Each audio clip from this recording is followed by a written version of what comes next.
Hello, this is the Stories Beside channel. I release videos every day for you. Subscribe and click the bell. It was 700 hours. It was time to leave the house.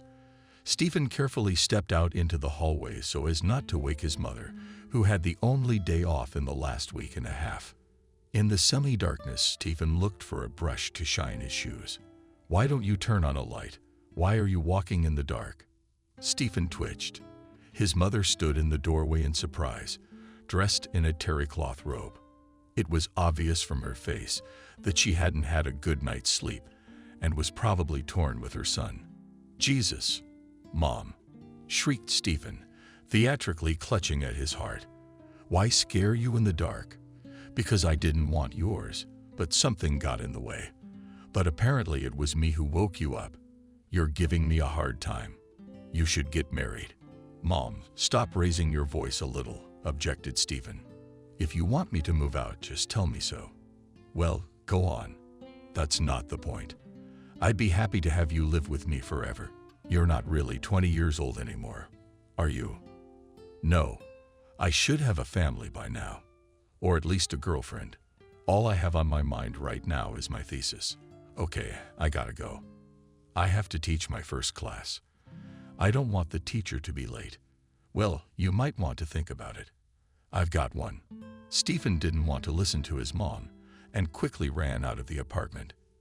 He was tired of listening to such conversations. For the last year and a half, his mother often started them. At first, the young man did not pay attention to them. After all, every mother sooner or later talks about marriage or marriage. However, Camille turned out to be a more persistent woman than she seemed to her son. Almost every day, she told Stephen directly that he was lonely. And if her son didn't do something about it in the near future, he would be left with his nose to the grindstone. Maybe she's right about something. "I've never been in a serious relationship. I spent all my time studying," he thought to himself during his mother's fiery speeches. Stephen was a stocky brunette with blue eyes. As soon as he was born, everyone around him said that girls would chase after him. The people around him were right. However, the guy did not pay any attention to this. Since childhood, he was attracted to books on the world around him, classic fiction. Playing soccer with boys in the yard is not for him, but he still had to go out, as Mom insisted on taking sunbaths and daily told about the benefits of fresh air. These few hours were hard. Stephen tried to pretend he was having fun. He kept in touch with the boys. And the time spent socializing with his peers, Stephen always regretted. Since there was a sea at home, read books that his father brought him when he came from business trips. Christopher, Stephen's dad, is a lifelong engineer at an aircraft factory. He is considered a valuable member of the workforce, so management often sends him to other plants for training. Camille and Christopher lived together for 12 years. This time was the happiest for Stephen, despite the increasing quarrels of his parents. As a child, he did not pay much attention to it. However, as a teenager, after every time he heard his mother screaming, he felt as if a knife had pierced his heart. Stephen realized that the divorce would not pass. He dreamed of staying with his father afterward, as there was something more than father-son love that bound him to him. Christopher, as well as Stephen, was crazy about reading books. Every week he would bring 5 new works into the house. For some people, that might have been enough for a month or two. However, Stephen's father would devour the books he brought in within 4 days.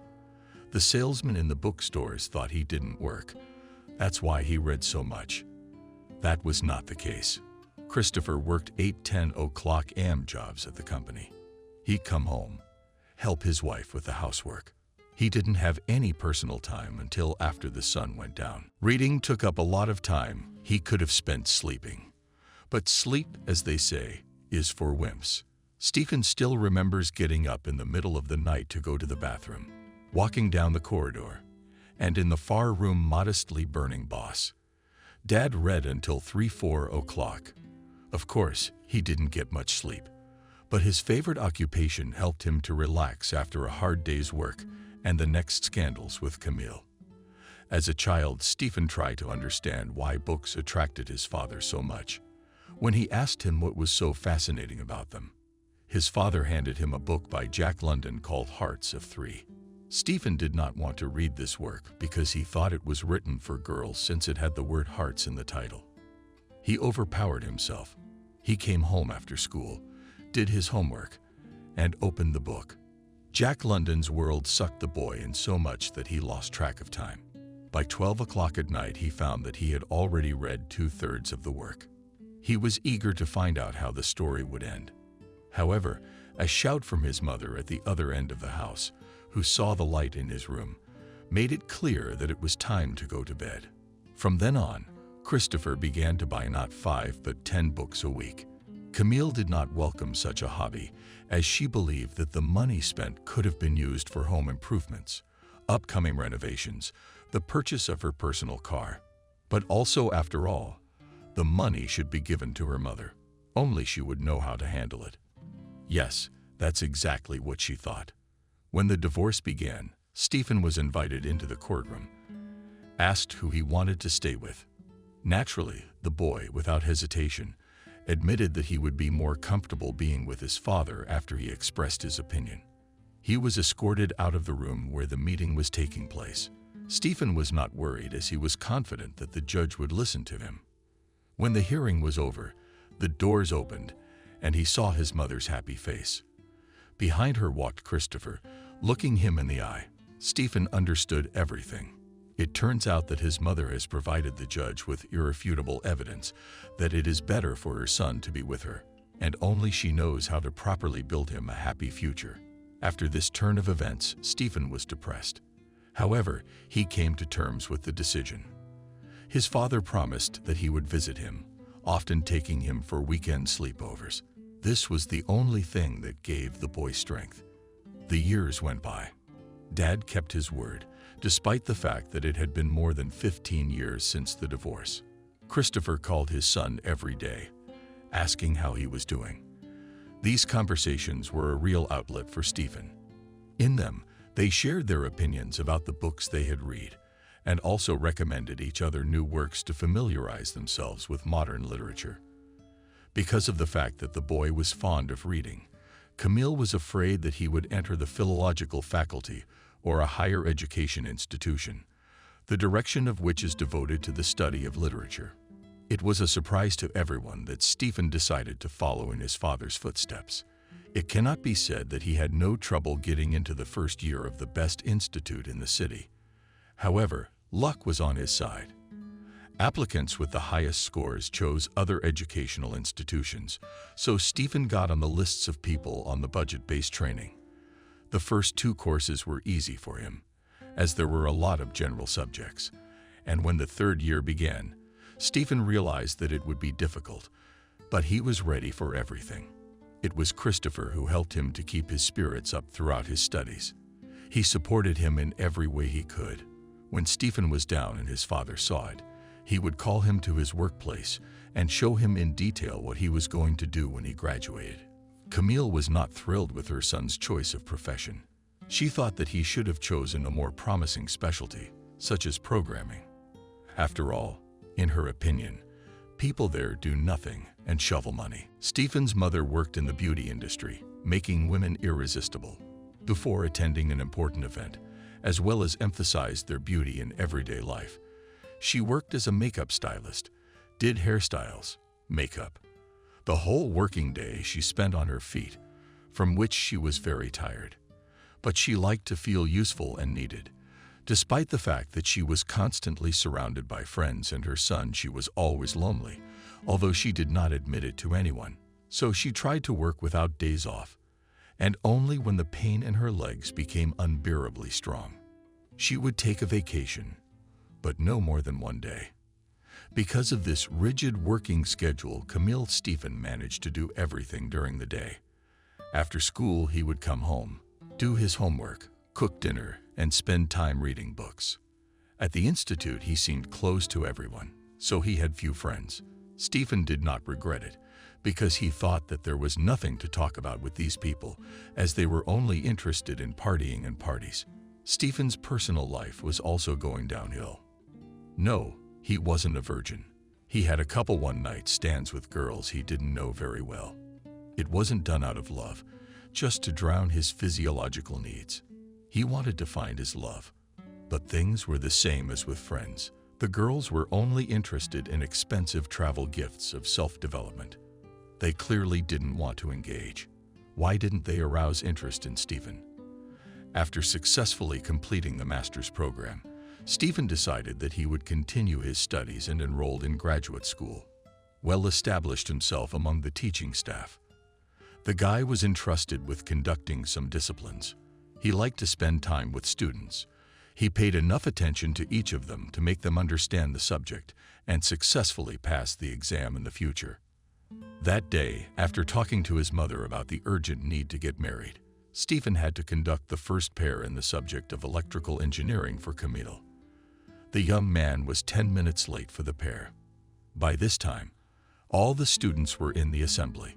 They were very fond of the subjects that the young man was conducting. After the roll call was conducted, the young instructor noticed that there was one girl present in the classroom who was not on the list.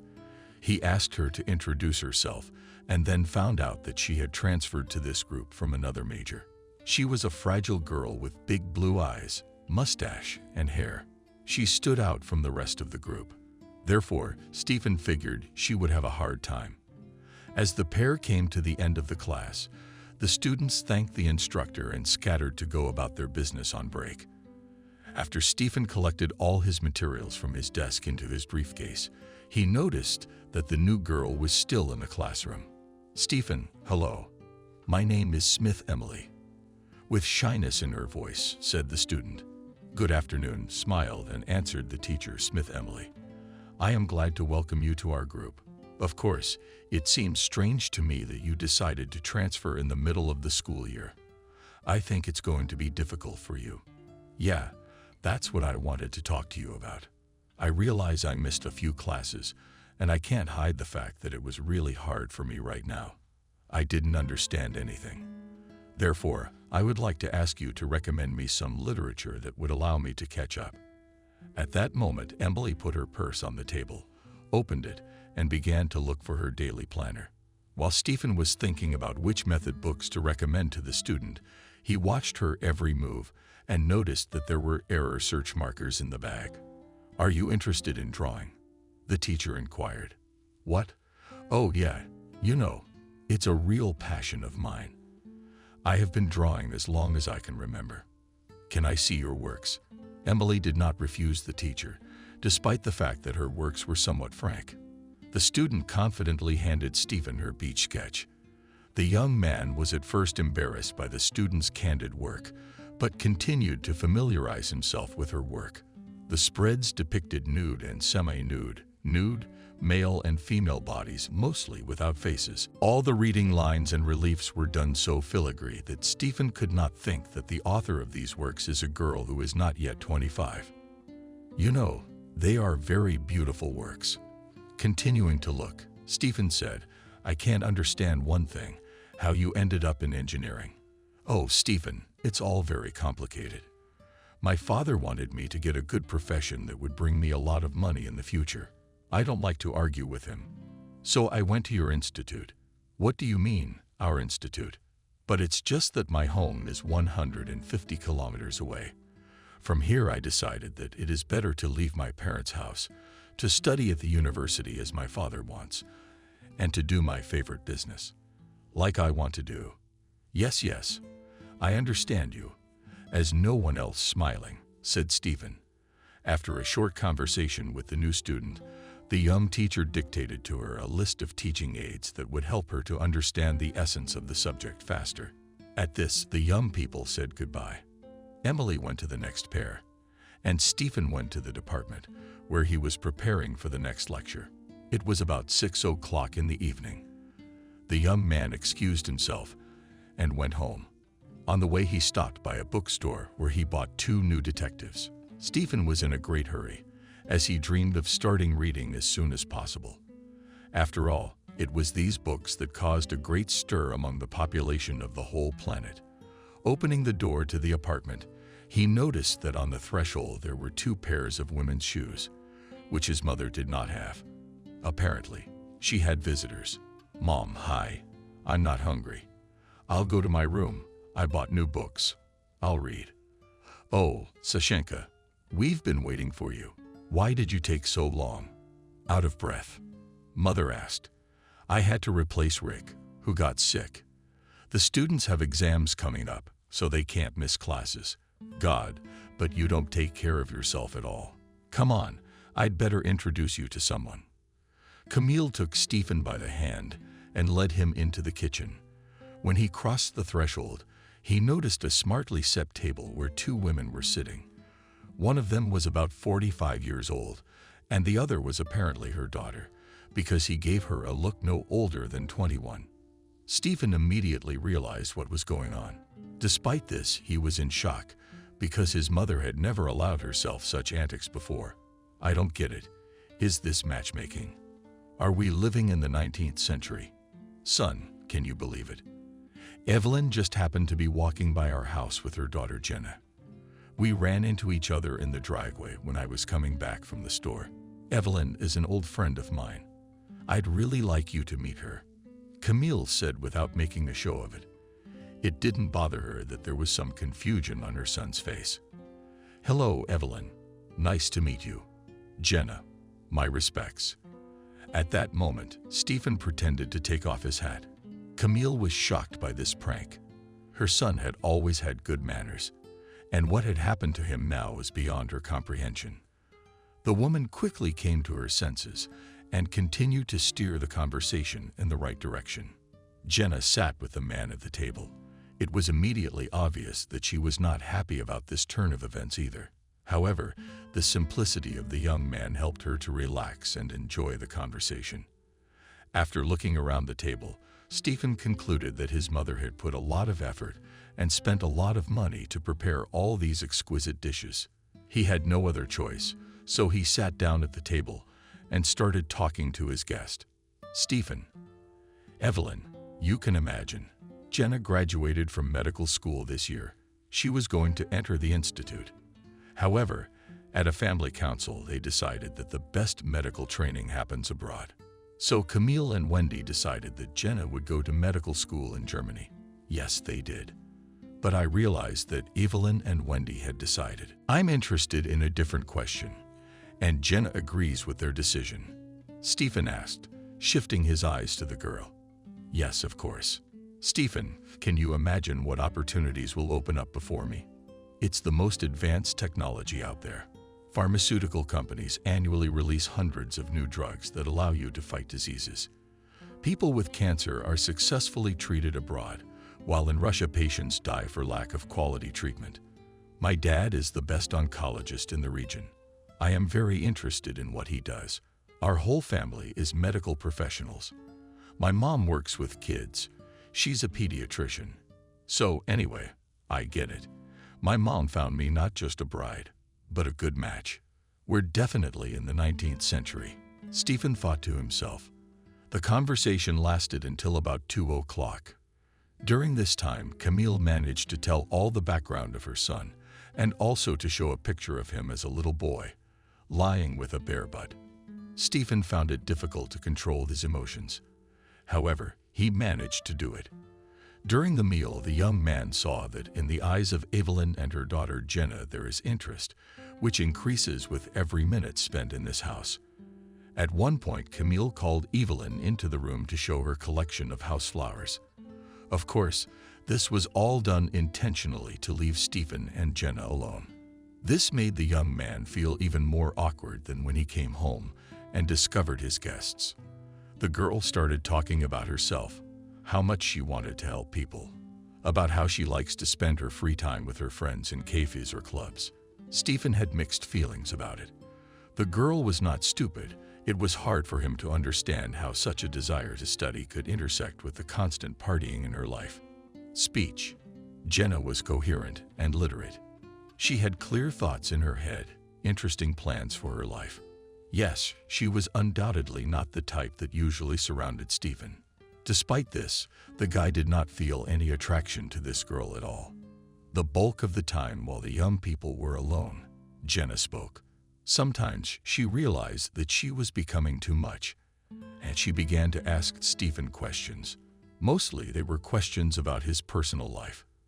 It made him uncomfortable because that was the life he had been counting and didn't have. He struggled to get out of awkward situations, answered uncomfortable questions, and secretly wished it would all be over as quickly as possible. Late in the afternoon, Evelyn and Jenna started to head home. The prospective mother-in-law showered Stephen with many compliments. In doing so, she hinted to her daughter that she had an enviable groom standing in front of her. In her opinion, he was promising because he was the son of a famous engineer. Stephen thanked the guests for the pleasant conversation, smiled, and escorted them to the door. "What do you think?" It was immediately clear from his mother's voice that she thought everything had gone well. "I'll tell you what I think. About the fact that you, without consulting me, arranged this viewing. Why was that necessary? And more importantly, who needed it? What makes you think you can decide for me?" Did Stephen sound anxious and irritable? "Son, I've had 1,000,000 conversations about how it's time for you to get married, but you do nothing. How long can I wait? Do you realize that if things continue like this, I won't have grandchildren at all? I don't want anyone to call me grandmother, but I'd love to see our family continue." "Mom, what lineage are you talking about? Don't you understand? To start a family, you have to meet someone who makes your heart respond. You can't do things the way you've arranged them today. In your opinion, if a man is promising, then he's worthy of continuing the so-called lineage." "Of course I do. What else could it be, son? You wanted a son. I will never let that happen. Who's gonna ask you? I'm almost 30 years old. I'm in a position to decide who I start a family with and when, much less have children." Stephen realized that a dialogue with his mother would not lead to anything good. Camille was in no mood for any kind of compromise, and this family needed it because she considered her son too infantile, unable to build a successful and rich life. "Look, Stephen, two parents should have a perfect set of genes when it comes to procreation. You have to choose your mate responsibly. It will be difficult for you to get married now because, as you said yourself, you are almost 30 years old." Mother's tone has changed. It's as if she's become much calmer. Thus misleading. "I don't see you thanking me for having dinner tonight with such distinguished people of our town. You should be happy that I found you an educated prospective bride who is just over 20 years old. You know what that means? That she can give you a healthy baby. Every year it's harder for a woman to carry a fetus to term. The likelihood of genetic diseases increases. Have you thought about that?" To be honest, Stephen was on the edge. He just didn't know what to do or how to end this pointless conversation. He knew that his mother could only back off on one condition, and that was that he had to agree with her. "Lady, you know, I hadn't really thought of that. You're probably right. Jenna's a really nice girl. Maybe I should consider her for a fiancé." He wasn't going to do that, of course. However, that answer completely satisfied Camille, who broke out into a blissful smile. On her face was the expression of a victor after a difficult and bloody battle. That was partly what this dialogue was. "I'm glad, sweetheart, that you have at least one bright thought in your head. Mommy knows what's best for you. You have to trust your mom. You won't regret this choice." "Jesus, what choice is she talking about?" "I was just saying we could consider why she thinks the choice is already made. I've dragged myself to the bottom, and it's going to be extremely difficult to get out." These were the thoughts that were swirling around in Stephen's head. For now he remained silent and smiled, hoping that his mother would now go to get ready for bed. The young man thought that after all that had happened, he would fall asleep somewhere on the way to the bed. His body prayed, leaden eyelids heavier, his consciousness drifting off somewhere far away. However, it only turned out to be a defensive reaction to everything that had happened. Stephen's body was fighting back as best it could, giving him these signals. When he reached the bed, the young man came to the conclusion that Jenna was not the heroine of his novel. For a second, he felt sad that there was no girl in his life who could attract his attention. Despite the constant support of his father Stephen, would very much like to be loved, pitied, and supported when he comes home. Ideally, all of this should have been done by his mother, but she was preoccupied with other matters. At some point, Stephen realized that the image of Smith and Emily was popping up in his mind. Partly he felt sorry for her because she wasn't doing what she would have wanted to do at the Institute. Her work in sketchbook was really good and deserved the attention of others. He was sure that Emily had some large-sized paintings in her arsenal, painted in colors rather than markers. When his thoughts turned from the matchmaking he had constructed to the new student, he calmed down. His body relaxed as much as possible. The brain cleared of heavy thoughts, and Stephen drifted into sleep. The next day, he had to go to work by 12 o'clock. So the young man managed to get a good night's sleep. Stephen woke up to the fact that the sun's rays began to break through the curtain. The sun was playing across his bed, getting rays in his eyes. Upon waking up, the young man noticed that his mother was not at home. This was good news for him, because he could spend the morning in complete peace, have breakfast, prepare for the upcoming lectures, check the students' work that he had to check yesterday. As he passed by the hallway, he noticed a couple of books that had been bought yesterday. He felt a little sad because he had dreamed to start reading them yesterday. But because of everything that had happened, it would have to wait until tonight. Unless Camille comes up with something else interesting. Stephen didn't make it to the bus stop on time, so he missed the bus. The intervals between transportation were long, so he had to call a cab. After selling the car for 15 minutes, he jumped into it, gave the driver the address of the university and relaxed. There were surprisingly quite a lot of cars in the city today, even though it was a regular weekday with no holiday dates ahead. But still, the streets were filled with people, on whose faces a certain puzzled look appeared on Stephen's face when it was only 350 meters to the university. The cab in which he was traveling became stuck in traffic. Looking out of the window, the young man noticed a small accident that took up one lane of traffic. There was an adjuster standing on the road helping the traffic flow. He immediately realized that if he stayed in the car, he would be late for the lecture. So Stephen took cash out of his wallet, gave it to the driver, and said goodbye. Jumping out of the car, he looked at his watch. He was only 15 minutes away from the lecture he was supposed to be giving.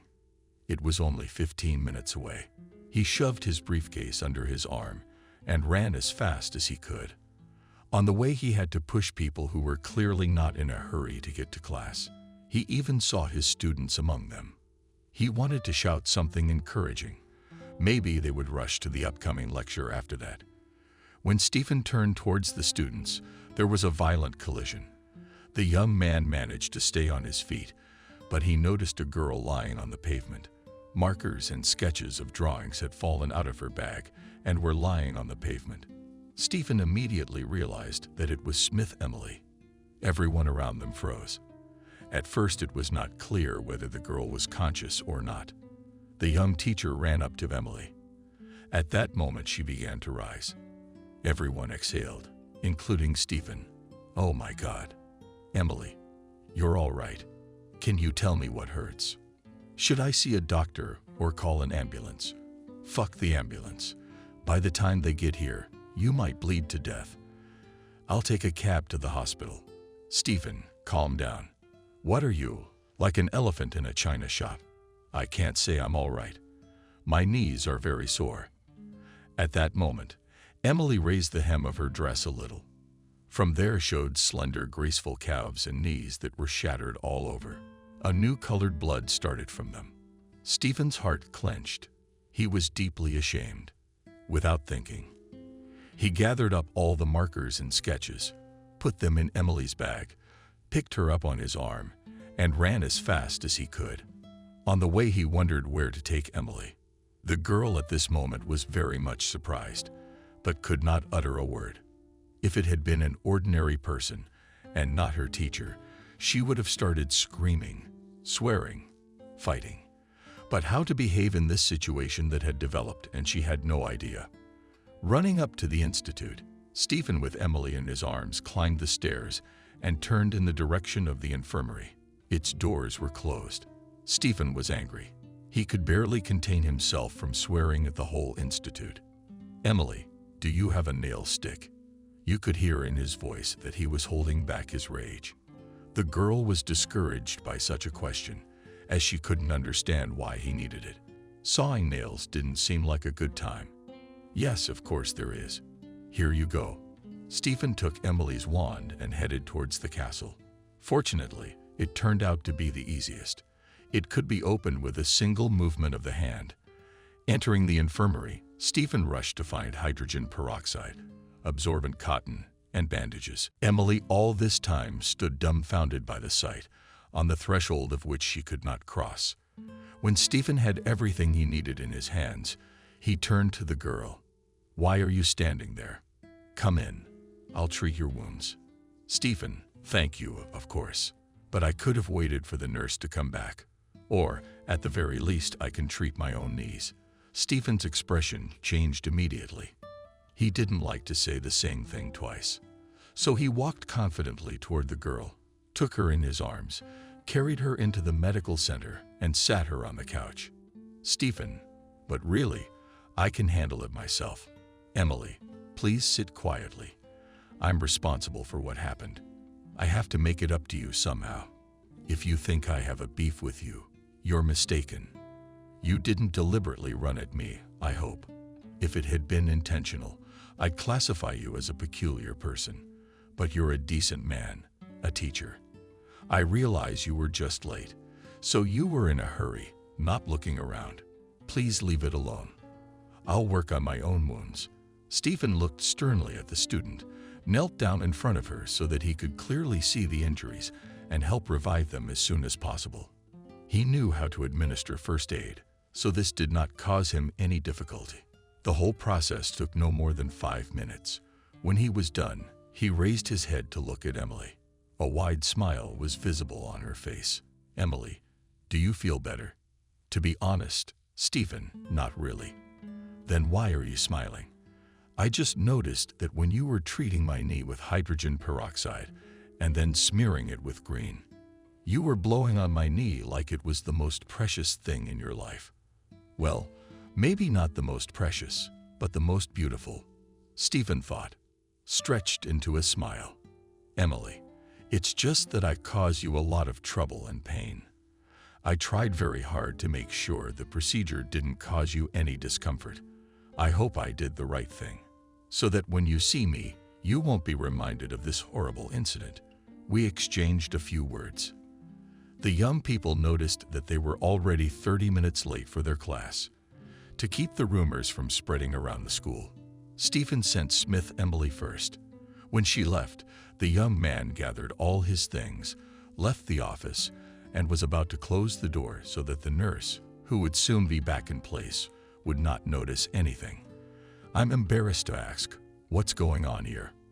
Out of consternation, the nail squirrel he had taken from Emily fell out of Stephen's hands. Turning around, he noticed a stout adult woman in a white coat standing in front of him. It was obvious that she was a nurse. Stephen tried to think of a story that would make the woman feel comfortable with Emily's blood on the cuffs of his shirt. It was a good excuse to tell the nurse, a heart-wrenching situation that had his blood pressure rising. His nose was bleeding, and the staff at the nurse's station was not on site. By the look on the woman's face, you could tell right away that she didn't really believe the story. But she had little choice if she'd made a scandal of it. And the young man's bleeding was real. She could have been fired for leaving her workplace waving him off. She let him go. Stephen ran into the auditorium like a sunburned man. A look of surprise was written on the faces of the students. Occasional chuckles were heard around the auditorium. The young instructor was embarrassed for his students to witness this horror of a low embarrassment with Emily Smith. He had no choice but to pretend as if nothing had happened. In today's lecture, he was extremely serious. This was unusual for the students because Stephen was usually known around the institute for his good sense of humor, loyalty, and kindness. When the class was over, Stephen turned his back to the students and told them they were free to go. He was very embarrassed about what had happened before class. He did not turn around until the footsteps in the classroom stopped. When he was convinced that the students had left the room, he turned around, hoping that he would be getting ready now. To his surprise, standing in front of the faculty table was Smith, Emily with her big blue eyes. She looked at Stephen. "Later, Emily, I am so embarrassed. You will please forgive me again for everything. Why did you stay in the auditorium? I can help you with something." "Stephen, stop worrying. It's all behind you now, especially since you did a very professional job on my knee." At that moment, both Emily and Stephen smiled sincerely at each other, which made both of them uncomfortable. "So anyway, what can I do for you? You know, I've never acted like this in my life. There's something I'd like to tell you more than anything. I don't know how you're gonna react to it, but still." Stephen's heart was pumping at a frantic pace. He didn't understand what was happening to him and why this student bothered him so much. Emily lowered her eyes to the floor, took a deep breath, and said, "Stephen, would you like to invite me in for a cup of coffee?" "What? So it's just like that? What makes her think I'd even want to ask her out? I don't know if I would or not. Who am I kidding? Emily, this is very sudden. And yet I have to ask you if it bothers you that you're a student and I'm a teacher. I'm almost 10 years older than you." "Oh no, it doesn't bother me at all. I just feel like you and I are soulmates. I'd like to get to know you as well as I can. I don't insist that we must have a relationship, just a chat." After these words, Emily's appearance was so innocent that Stephen could not refuse her. To tell the truth, he himself would like to get to know his student better. Even though the rules of the university contradicted it, Stephen looked at the girl with a bewildered look, and at some point realized that an idiotic smile was shining on his face. Quickly switching from Emily to his notes, he took 3 deep breaths, which, according to psychological practice, promised to bring calmness. "To be honest, this is very unexpected, I'll admit to you. I do feel, as you do, that we have much in common. So I'd love to invite you in for a cup of coffee or tea, whichever you prefer. But here's the thing. I don't get off until 7:00 p.m. every day. That's not a problem. Then I suggest we meet at 8:00 at the entrance to the city park. There's a good coffee shop nearby. The coffee's really good, and so are the desserts. It's great. I'd really like desserts. I look forward to seeing you again. Bye." After saying that, the girl turned around and left, with a quick limp. Stephen, it was very painful to look at her. He kept blaming himself for what he had done. In his mind, it seemed as if he had agreed to this meeting only because he was the one responsible for her broken knees. He wanted to do as many nice things for this girl as possible that would help make up for his guilt. Toward the end of the workday, the young man sat in the department and checked the students' papers. There was no one around. In his head, there were some rambling thoughts that distracted him from his work. Because of this, he had to check the control papers several times to find mistakes that were not detected at the first check. This feeling was new to him. His heart was failing him too. No, it wasn't aching. It was pounding at a frantic pace. It seemed to him that if anyone else were in the office, he would hear his heartbeat, which sounded like a drum solo in his head. He put his left hand to his chest. It seemed to him that it would make things better. Stephen was confused. Pens and pencils were falling out of his hands. Maybe I have poems by a chord and I never knew. I should ask for an excuse to go to the dean's office and make a doctor's appointment. His hand was already reaching for the work first aid kit to take a Valadol or Corvalol. Just in time, he remembered he had a date with Emily. What date? Am I crazy? It's just a meeting. We're just gonna talk, have coffee, and I have to pay for it. I have to pay for her, but she might see it as a date. Stephen realized that he couldn't cope with the excitement and this new feeling, so he decided to quit. After all, he'd have time to check the tests tomorrow morning. It was early 8 o'clock on the clock. Time to move out. Stephen collected all the student work, his notes and briefcase, listed in front of the mirror, and went to the exit. In the corridor met the dean, who detained him. Their conversation about upcoming competitions and grants took over 20 minutes. Because of this, Stephen was catastrophically late for his meeting with Emily. The young man hailed a cab, which arrived 5 minutes later. Jumping into the car, he gave the driver the address and leaned back in the back seat. The closer he drove to the city park, the more his heartbeat increased. Stephen absent-mindedly considered the possibility that he was really sick. When he got out of the car, Emily was already waiting for him near the entrance to the park. With each step, he found it harder to breathe. It was getting harder. His heart was pounding harder and harder. At some point, his throat lumped up, and he couldn't even say hello to the girl. He had to react quickly. So instead of the usual greeting, he extended his right hand to the girl, and with his left hand he pretended to take off his hat. This made Emily laugh a lot. As she started up in a golden laugh, Stephen noticed that he was relieved. Stephen and Emily headed deeper into the park along the center avenue. For the first few minutes, they walked in complete silence, which made them both feel awkward. At some point, the girl began to talk about her hobbies. Stephen was very pleased with the fact that she liked to read books. As it turned out, young people have the same tastes. They almost simultaneously read all the novelties that appear in the bookstore. In addition, Emily told how she began to engage in drawing. Stephen did not hear anything original, but this did not prevent him from listening to the girl with interest since childhood. Emily liked to draw with pencils, colors with felt-tip pens. Sometimes there was not even enough paper for all her masterpieces, which she produced in a day. That's why the little girl used as a canvas everything she could get her hands on: documents, curtains, mirrors, windows, and even bed linen. Emily told her life stories with such a childlike sincerity, which instantly allowed her to draw the young teacher to her. All the while, a smile never left Stephen's face. It had been a long time since he had felt so good. One could even say that he was happy, really happy. He felt as if he had not lived before, but existed. He couldn't get out of his head why he was attracted to this girl. It could not be said that she was some kind of model appearance. After all, according to the stories of friends, this is what they pay attention to when meeting the opposite sex. Stephen was pleased to listen to Emily. He did not want to interrupt her. The last thing he wanted was for this evening to end. The young man realized that sooner or later he would have to talk and tell something about himself, and she was waiting for that. But he dared not interrupt Emily and tell her about his life.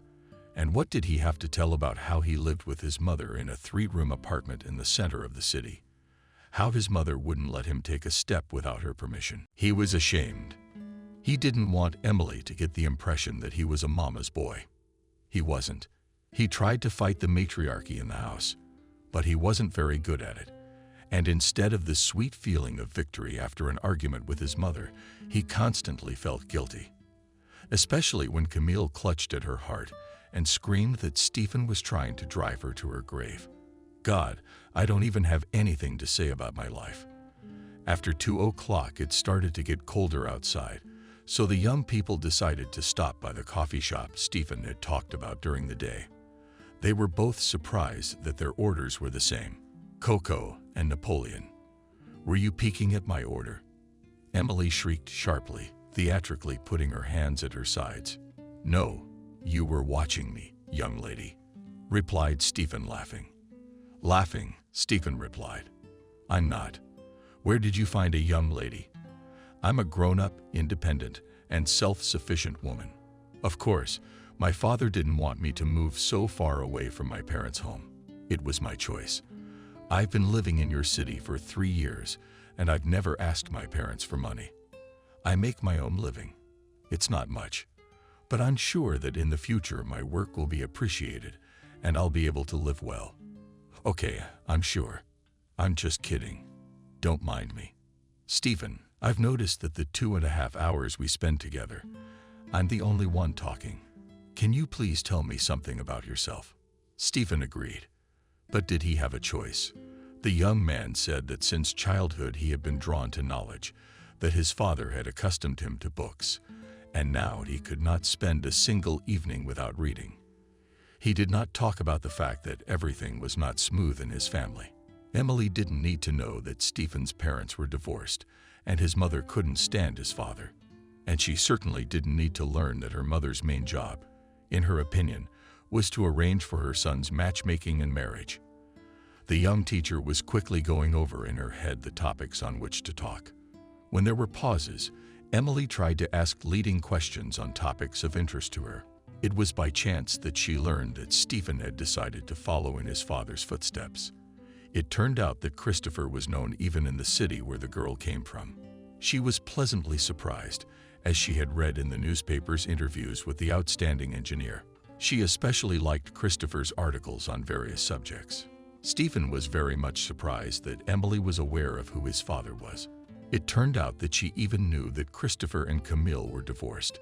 Stephen's dad had mentioned it in passing in some interview. At some point, the young teacher felt an irresistible urge to take the girl's hand. But he couldn't afford it, as they had to observe the elementary subordination.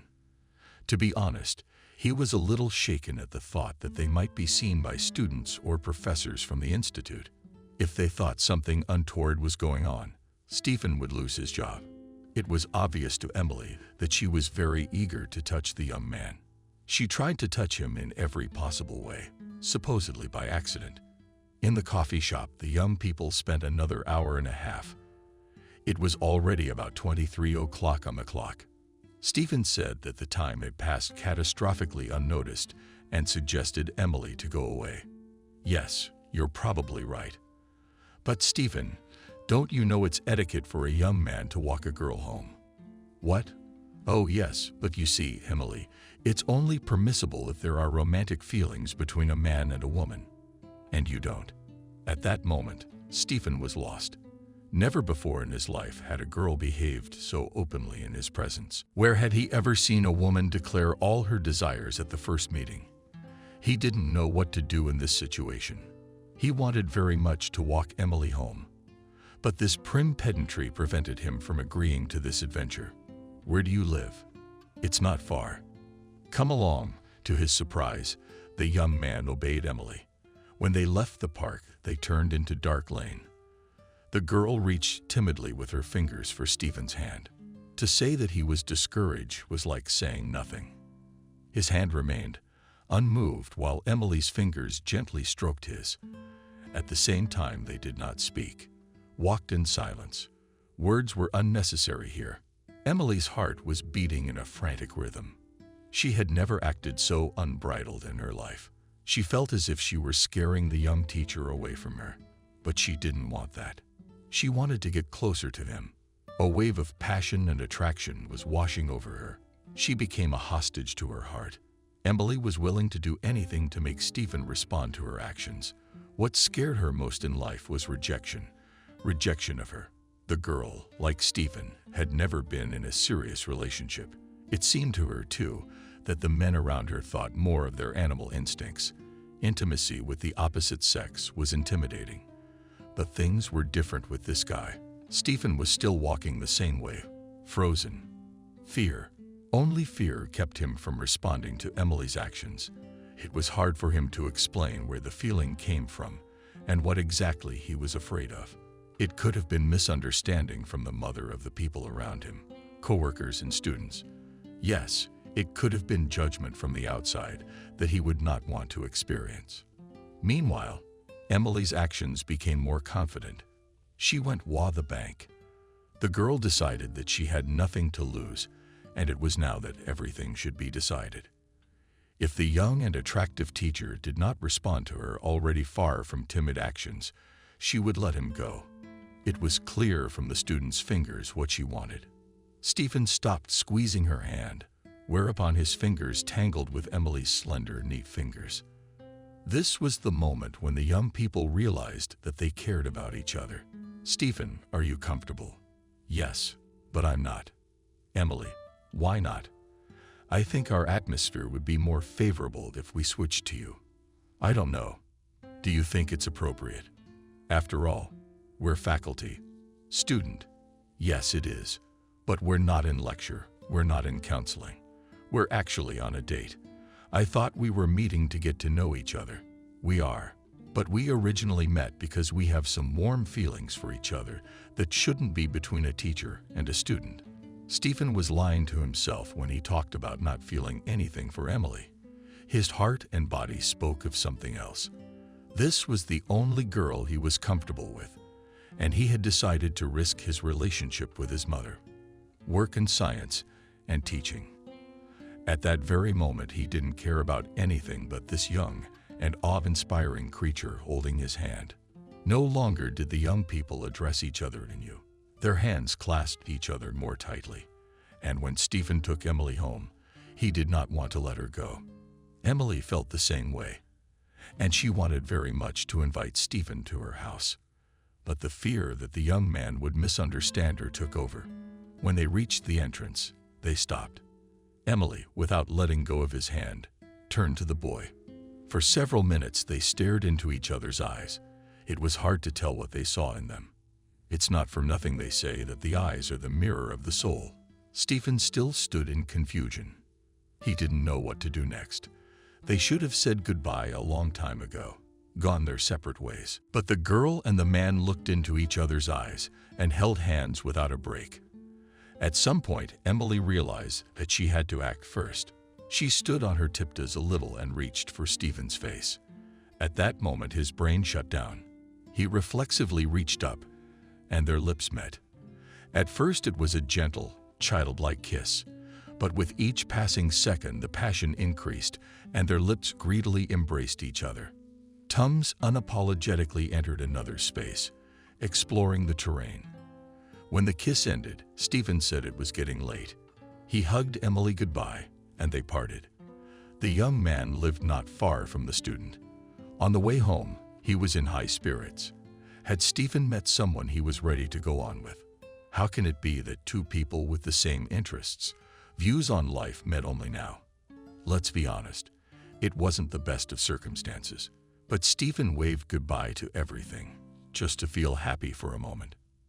As he approached the entrance, he noticed a girl standing under the visor. It was a strange phenomenon, as it was already approaching 0 o'clock. As he took a few more steps closer, he saw Jenna standing near the door. "Jenna, hello. What are you doing here?" "Oh, Stephen, you don't know how long I've been waiting here for you. I was in the neighborhood. I thought I'd come to visit, but there was no one home, so I thought I'd wait for you here." The young man was very much surprised. If someone passes by the house and decides to visit, and there is no one there, he just turns around and leaves. But why did she stay here? Why is she waiting for him? "How long have you been waiting for me?" "You know, I thought it hadn't been more than half an hour, but it's been almost 2 o'clock. 200 waiting. You really must have something going on." "No, I just really wanted to see you." "I'm honored. Thank you." Stephen felt uncomfortable. He realized he liked Jenna, but he didn't feel the same way. "So are we just gonna stand here like this?" "You will." "Jenna, it's too late. I have to check the students' test papers.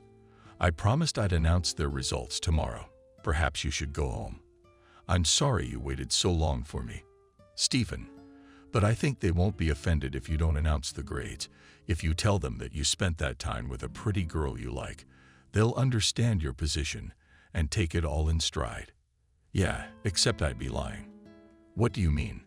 "Jenna, I'm sorry. You're a very nice girl, aren't you? But under the circumstances, if you and I had met without the help of our parents, maybe something would have happened between us. But under these circumstances, there can't be any relationship between us. I can't say I don't like you. I like you, but as a friend. A friend is just a friend. Think about it. We can have a beautiful family. We're not the last people in this town. We're very promising. If we get married, we'll go abroad together, and they'll take good engineers." "Jenna, wait, we haven't even been on a date yet. That's unnecessary. We're modern people living in the 21st century. No, I'm sorry. I just want to get this conversation over with as soon as possible. If my mom promised you something, you can have it. Don't bring me into this. I'm going home now. You call a cab and leave. Please don't ever come here again." After these words, Stephen turned away and entered the entrance, going up to his floor. His thoughts stayed in his head. He had never been so hard on other people before.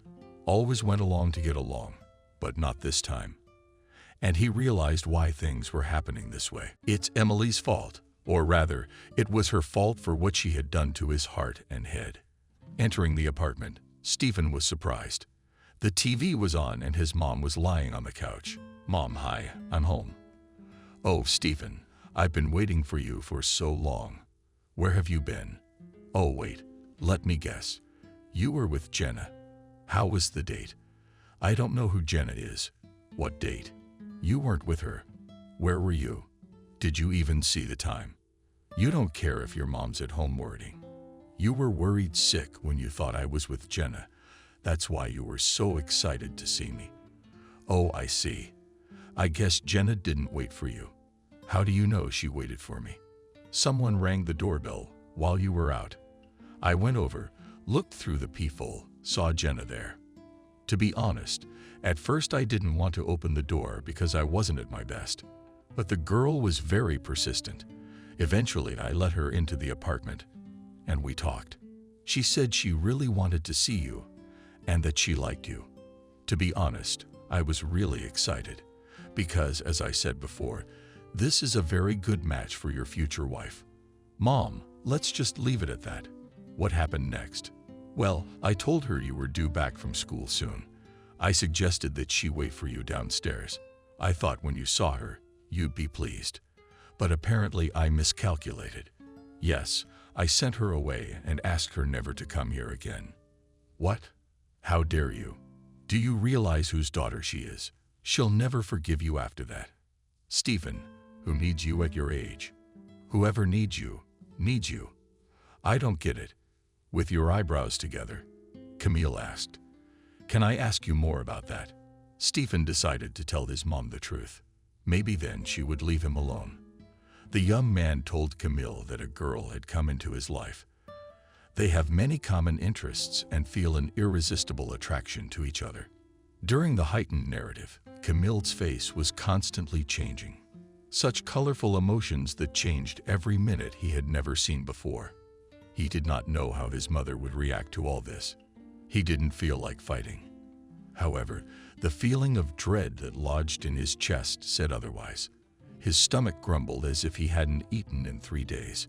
After listening to Stephen, Camille threw her hands up in the air and threw a real tantrum. It had to be admitted that she had gotten into the wrong school at the wrong time. She should definitely have tried her luck in the acting department. Camille was the person for whom Oscar cried. And she cried. She screamed.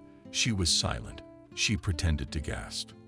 She was trying to get it into Stephen's head that this was his biggest mistake in life. After all he had done, he would not be forgiven by the young girl and her parents. The mother was trying to prove to her son that you can't be so irresponsible with life. Do you understand? I can see it in your eyes. Stephen, a few years ago, you chose your profession responsibly. You thought through all your options. Your specialty is one of the most promising. Not as promising as a programmer, of course, but still you chose it yourself. I'm sure you were guided not by your heart, but by your brain. You should do the same with choosing a future wife. What are you doing, son? You chased away such a beautiful girl, and instead walks with some frame who came from a neighboring town. Don't you realize she's trying to get a job here on your dime? At our expense. Stephen's got his wits about him. Even though Stephen hadn't taken his mother's words seriously for a long time, for some reason he thought about what she had said now. Because right now, Camille could be right. He didn't know anything about Emily. Why was she so keenly interested in a young teacher? Yes, she probably just wants to find a free place to live, earn an automatic in electrical engineering. No, this is a pure and sincere person. She can't do that. Or can she? The scandal went on for no more than another 10 minutes. At some point, Stephen realized that he had reached an impasse. He needed to think it over, to make the right decision. But he didn't know who to ask. What exactly would be considered the right decision? In his head, the thoughts scattered smoothly in different directions formed a void. Silence. Stephen fell asleep. The next day, when Stephen woke up, he found that his throat was sore. On top of that, his temperature was elevated to 38.5. His whole body ached, as if he had been ponderously beaten all night. One thing was clear: he would not be going to work today. At first he was upset because he wouldn't be seeing Emily. Then he decided that it was a good opportunity to think things over properly and make the right decision. He called the department chair, alerted the dean, and made an appointment with the doctor. Stephen realized that the doctor would definitely give him a sick leave, which would last at least 10 days. Yes, that would be enough time. Camille was not at home. She had gone somewhere early in the morning, probably to the market for fresh vegetables. He went to the pharmacy to buy some medicine. It was not far from his house, literally 30 meters away. When Stephen was on his way to the entrance, he looked up and saw Emily near the steps. He wasn't surprised. He just didn't have the energy for it. He didn't understand why the women were following him. Why had Emily come here?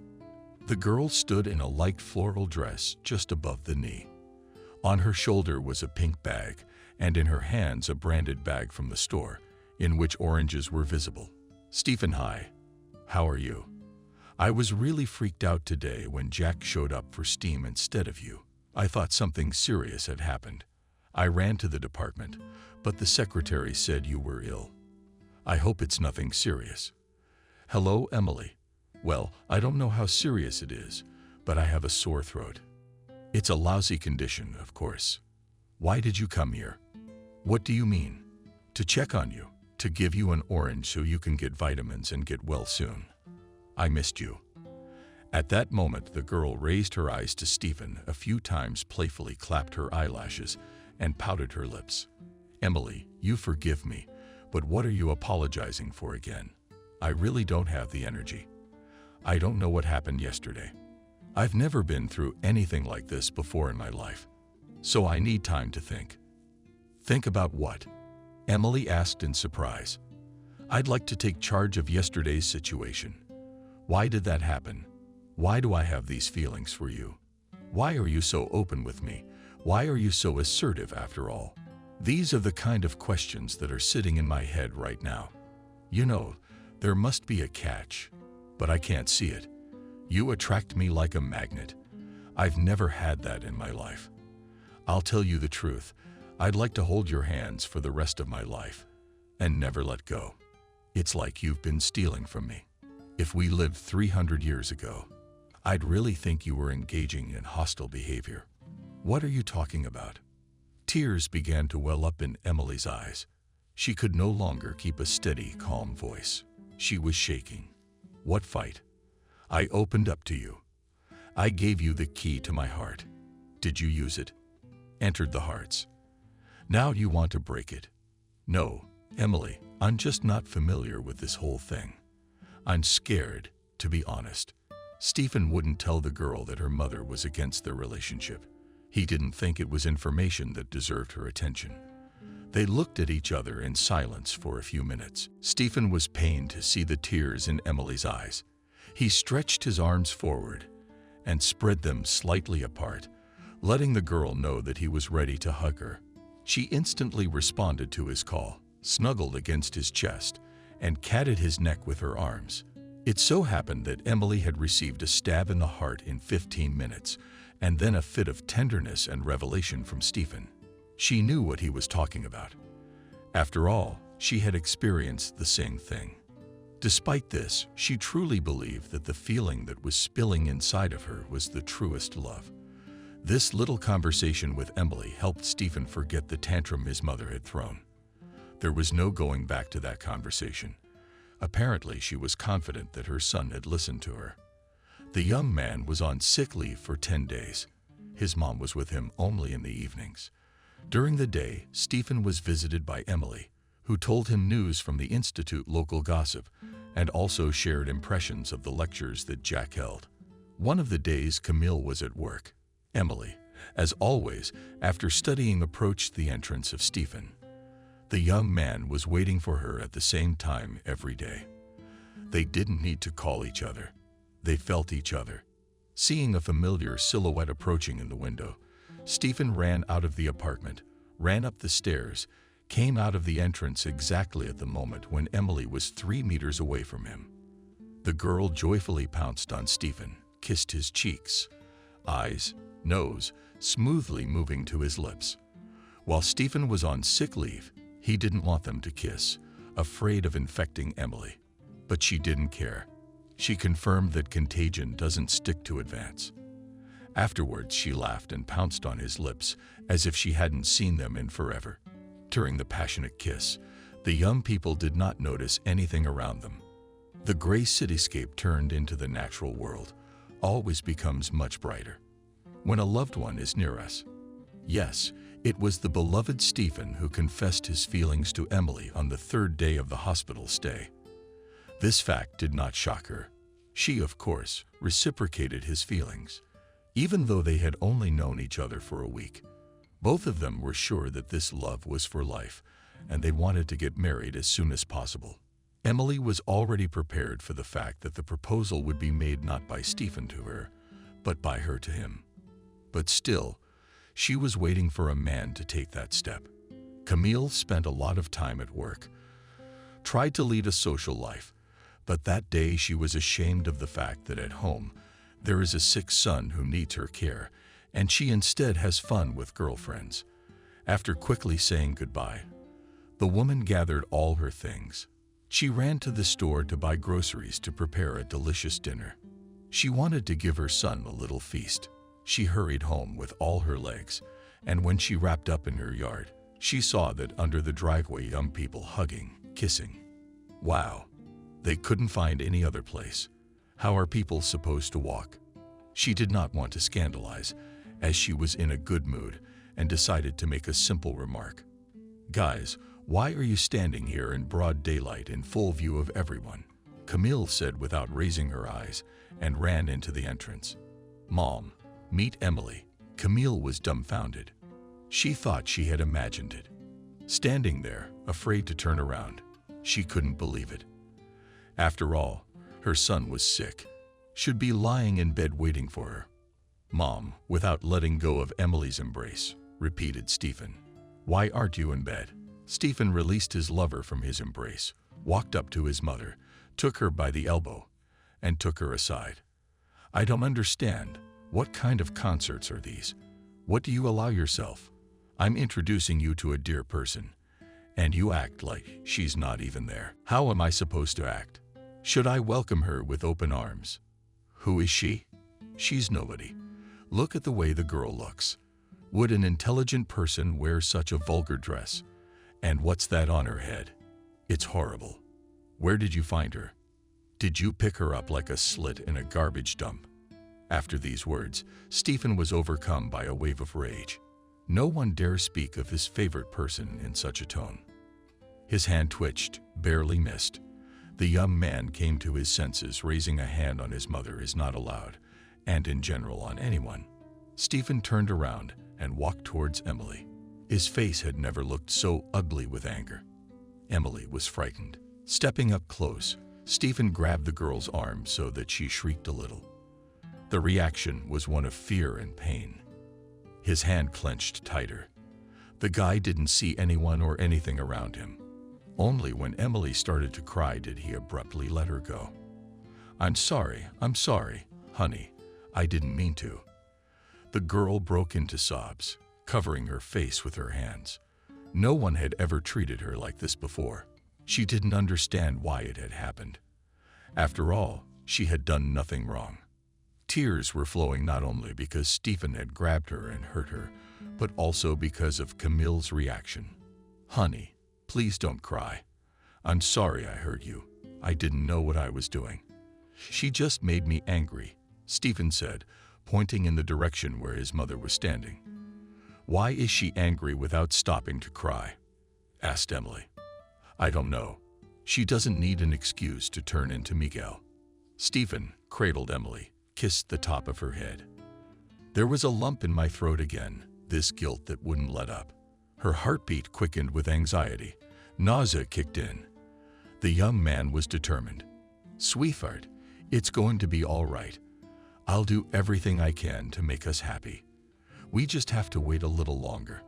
Do you believe me? I do, darling. I do. The lovers stayed together for about another hour. After that, Stephen saw the girl off and went home to talk to his mom and start forging his own happiness. God, I really am a mama's boy. I'm almost 30 years old, and I still haven't learned to live on my own, to make my own decisions. I have to figure out something to make my girl happy, to make me happy. After all, how to talk to her mother. I have no idea what language I can use to convey my thoughts to her. Doesn't she want her son to be happy? Every mother wants that. She just doesn't understand me because we haven't talked enough. I just need to spend a nice evening with her. Stephen thought that today he could settle the relationship with his mother, which had not been formed for many years, to immediately flush her zamomu. So to speak, the young man on the way home stopped by the flower store. On the shelves of the refrigerator were dozens of vases with a variety of flowers, but Camille's most favorite plants were chrysanthemums. There was no preference of any kind for the color. At first, Stephen wanted to collect all varieties of these flowers in a bouquet, but thought that it would look like something defiant. Mom's nervous system was already upset. Together with the salesman, they chose chrysanthemums in bed colors. The bouquet was chic and expensive, but Stephen spared no expense. It was for his beloved mom. To be more precise, it's for his carefree future. The bouquet was just under 1 meter in diameter. When Stephen saw it, he thought he couldn't carry it home on his own. But it was necessary to walk less than 500 meters. Entering the entrance, the young man stopped and leaned against the wall. His arms were tired, his back grimaced. There was not much left to do. Gathering all the strength in a heap, Stephen made one last dash. The door to the apartment was locked. It was impossible to hold the keys. It was impossible to reach, as he held the bouquet with both hands. I had to knock. The choice fell on his foot, gently hitting the door a few times. Stephen froze in anticipation of footsteps not being heard. Tried again. Silence. With all his might, hitting the door, he heard quick footsteps. What on earth is going on? Mumbled Camille as he ran to the door and turned the lock. Why are you banging like that? Are you out of your mind? Oops, when the door opened, she saw a huge bouquet of her favorite flowers. What's that? Who is it? Blurry smiles, asked the woman. It's for you, Mom. I tried and picked the best flowers for you. We had an unpleasant conversation this afternoon. You were in a bad mood. I thought I'd make it better for you. Did it work? I'm glad you came to your senses and admitted you were wrong. Mom, that's not what I meant. Why was I wrong? Let's go into the kitchen and have some tea. Put the flowers in the vase. Camille grabbed the bouquet and went into the hall with it. There, among the variety of you, tried to choose the one in which the bouquet would look more advantageous. Meanwhile, Sturhenna's head was busy thinking about how to convince his mother to leave him alone. It seemed impossible, but he wasn't going to give up. Dialogues were turning in his head, which by all the rules of life would never happen. Even if you think of many variants of the event, it will still turn out something you did not count on. Oh, son, that's good. You made your mom happy, of course. Thank you so much. My favorite colors and shades are so beautiful. After all, a mother is never wrong. I always said you had good taste. It's just that after I saw your mom, I started to doubt you. But I figured it was just a temporary blur. Mom, stop calling love a blur. What love? What do you know about love? You're almost 30 years old, but you've never had a girlfriend. How do you know? Oh, I'm sorry. Camille shrieked and threw her hands up in the air. Did you sit in your room all day, or did you disappear to the institute? And where did you hide it if you had it under your desk, under your bed? Okay, everybody, let's stop this pointless conversation. I wanted to talk to you about my relationship with Emily. Oh my God, what relationship with Emily? Please, it's just a casual attraction. Son, now, after a couple nights together, you'll forget her as the most interesting book you have on your bottom shelf, floor-level shelves. You won't even lose dust in there. That's how it's gonna be with this sucker. No, you listen to me. You know, I've never felt what I'm feeling right now in my life. No girl has ever captured my attention and captured my mind and my heart. You see, she and I are soulmates. We had a lot in common. A love of art, books, animals. Can you understand what I'm saying? I'm asking you to stop following my every move and let me start living on my own. If you are afraid that I don't make mistakes, then don't worry. They will be my mistakes that I will learn from. You've hardly lived the life your grandmother told you to live. As far as I remember from your childhood, you were always willful, and never in your life did you do as your grandmother told you. You did the opposite. Even when you knew it wouldn't end well, you did it out of spite. Just think about the time I was at my grandmother's house this weekend. And when I met you, she said I was probably allergic to citrus fruits. You screamed that it wasn't true. And the rash that formed on me is common. That same evening, you fed me oranges. And 2 o'clock later, I was in the hospital with a pharmacy receipt. That's not normal. But you thought you did the right thing, because you had to see if Granny was right or not. Camille listened and stared intently into Stephen's eyes. She couldn't believe that her son remembered this moment in his life, because he was only 4 years old. And after being discharged from the hospital, no one ever brought up the situation. And even now, my mom didn't feel guilty. It was a good thing after all. What else does he need? What kind of independence can we talk about if Stephen did not live a day without his mom? He even refused to go to camps because he was afraid of a long separation from his mother. Stephen continued his monologue, trying to make many arguments for the fact that he was ready to get off the tit and go into life without his mom. Camille realized that the son was serious. The usual methods of influencing him would not work. There was no point in throwing another tantrum. A more cunning plan could have been devised. Stephen was more loyal to his mother when she spoke in a calm and affirmative tone. But even that was not enough now. If she kept talking about her son's failure as an independent man, he would become hysterical, and God forbid, he would get angry and leave home. Such a turn of events she did not survive. Having listened to her son to the end, the mother remained silent for a few minutes, trying to digest what he was trying to convey to her. Stephen, you're probably right. What's right? You're a grown man who needs to get out of your parents' house and start building your life brick by brick. Stephen was stunned. He was preparing for the fact that his mother will seize another scandal, will argue that he cannot live without her, and that he needed a wife. But to say that Camille would agree with her son's words, no one could expect that. He looked at her out of the corner of his eye, groped his hand several times to make sure it wasn't a dream. The young man rushed from his seat, hugging his mother. The woman answered him gently, hugging and stroking her son. Only I ask you for one thing. Mother, I will try to do what you ask. There is nothing terrifying in my request. You see, I'm used to you always being at home, putting up with the enormous amount of books that keeps increasing. I can't imagine coming home from work tomorrow, and the house will be empty, with neither you nor your things in it. I wouldn't survive that. All I ask is that you don't rush into moving. Stay with me a little longer. This mother's request was out of Stephen's plans. He was really going to look for a nice apartment tonight, among the ones for rent. He wanted to drive around in the morning, see what was available. Then tonight he'd pack up his things and move in. After that, he'd like to go after Emily and ask her to move in with him. But Mom was partly right about something. She carried him for 9 months under her heart for 29 years, raising him, feeding him, caring for him. If he did that, her feelings would probably be comparable to what women feel when they lose their children. Okay, Mom, I'll do what you're asking me to do. I just ask that this transition not take months. The most I can offer you is a few weeks. I'm fine with that. Son, thank you. Although Camille agreed with everything that had been said, she had no intention of stopping.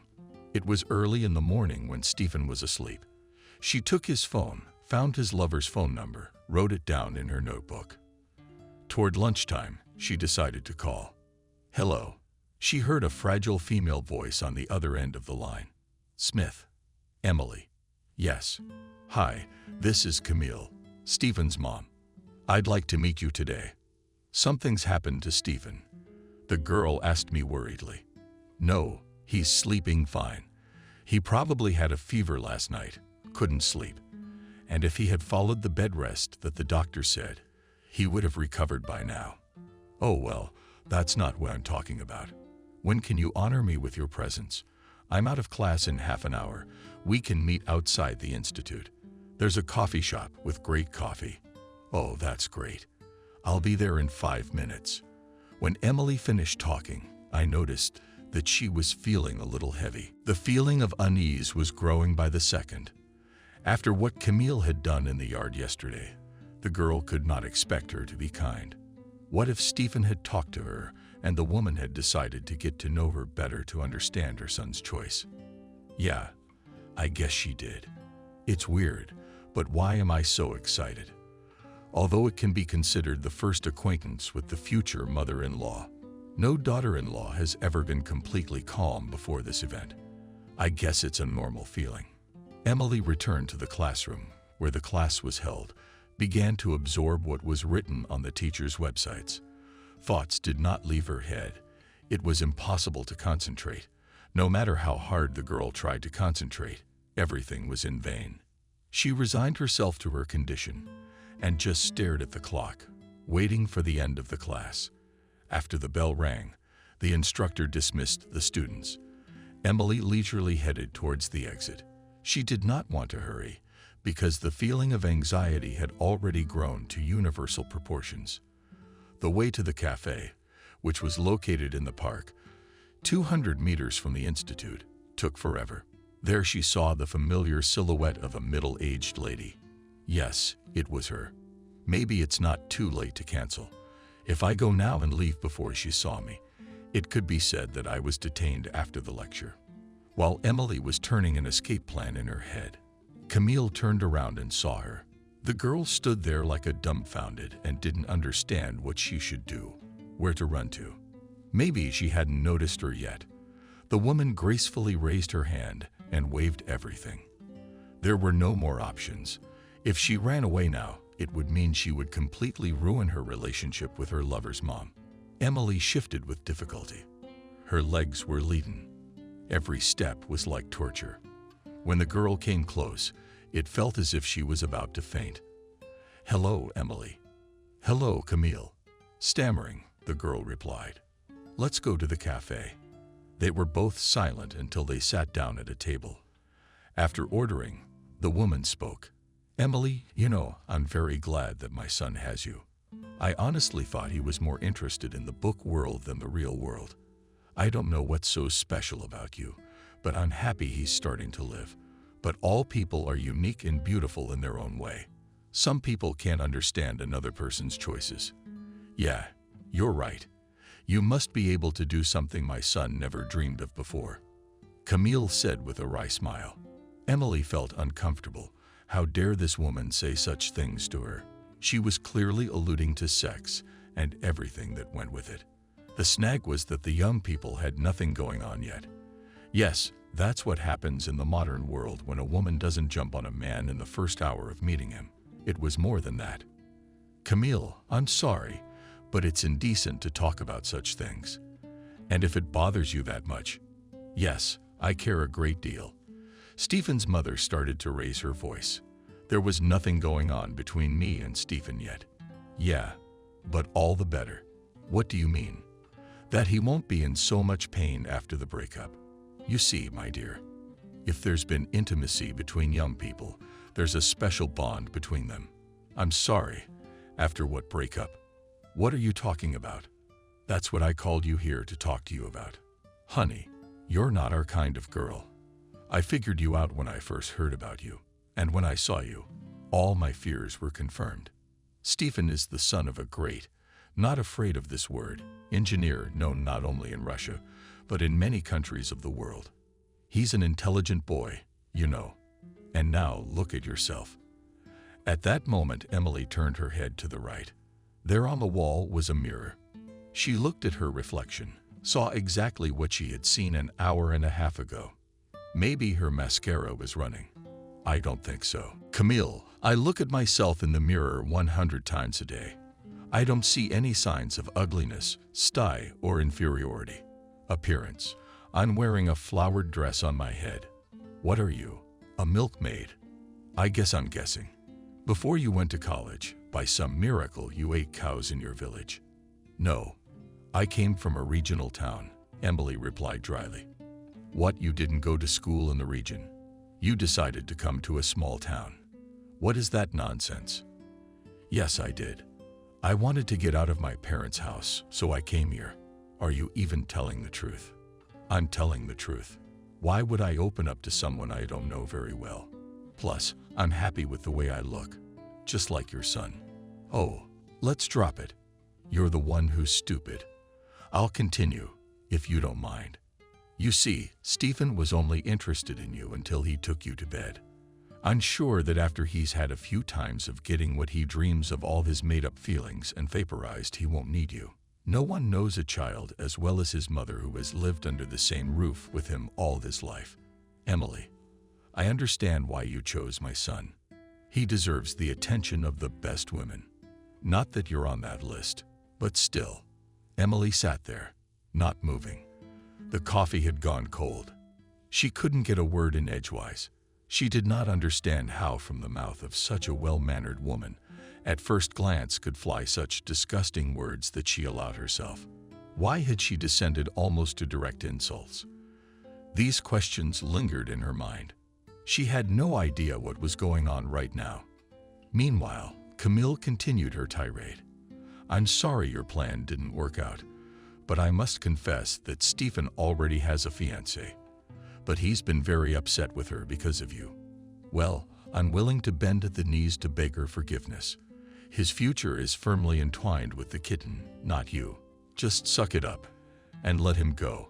Just disappear. I realize that's impossible because he's your teacher. But think of something. I hope the villagers are logical and you'll make the right decision. After these words, Camille elegantly got up from the table, carefully threw her coat on her shoulders and left. Emily sat there, hardly breathing.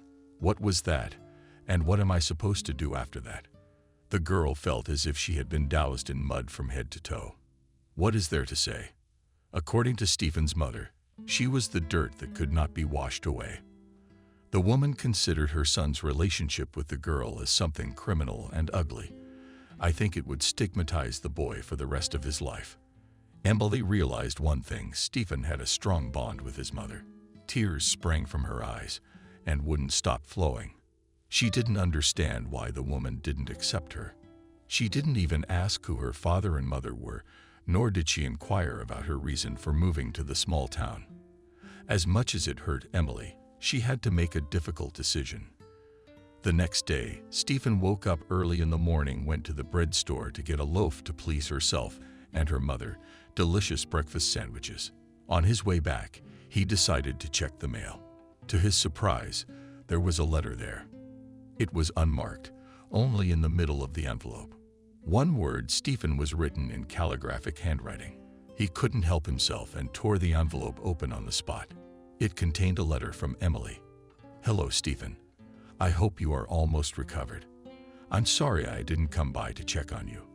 I was afraid I wouldn't be able to hold back and shed tears on your t-shirt. I won't beat around the bush. Oh, around. I have to tell you that I'm leaving for my house at 500 hours today. It's an emergency. We need to end our relationship. I really do love you very much. I've never been so attracted to anyone before. I wondered why we hadn't met sooner. I came to the conclusion that it was the age difference, which, by the way, I didn't feel at all. It's just that when you were a young guy, I was on the potty. The day before, your mom called me and asked me to meet you. I said yes. If I'd known how this would turn out, I never would have agreed to it in my life. I've been dragged through the mud. I don't think I'll be able to feel normal for months. Camille tells me you already have a fiancé. I'll be honest, I hate to hear it from a stranger. She said I wasn't worthy of you. Well, so be it. Your mom thinks I was signed for self-interest. When I started a relationship with you, it was like I had my eye on your apartment. Honey, I'm gonna have to lay it all on the line. I didn't say anything about Camille last night because she was impossible to interrupt. I have a full family: Mom, Dad, me, and my sister. Mom works as a director of the best high school in the region. My sister studies at the same lyceum. My daddy is a regular governor. I think if your mom knew that, I'd be the best match she's got for you. It's my dad's status that made him hard on me. Everyone there knows me by sight, since our family photos are in the papers. So I decided to move to your town to be more free. But even there was a man who broke my wings. So I'd rather go back home. It hurts to say goodbye to you, but I don't see any other way out. I hope you can get away from your mother and make a life for yourself. Choose your own wife, job, and home. I wish you all the best. I hope you'll remember me with a kind word. I only ask one thing. Don't look for me. Don't try. I don't want us to have anything to do with each other. I'm not ready to build a family with a man and his mother. They shouldn't be on the same level. I still love you. Your fox on Emily. Stephen was devastated. While he was reading the letter, he didn't notice the button fall out of his hands and onto the coffee tile in the entryway. He didn't bother picking it up, clutching the letter in his hands, headed for his apartment. His mom was still asleep. He needed to think it over. The guy was very hurt.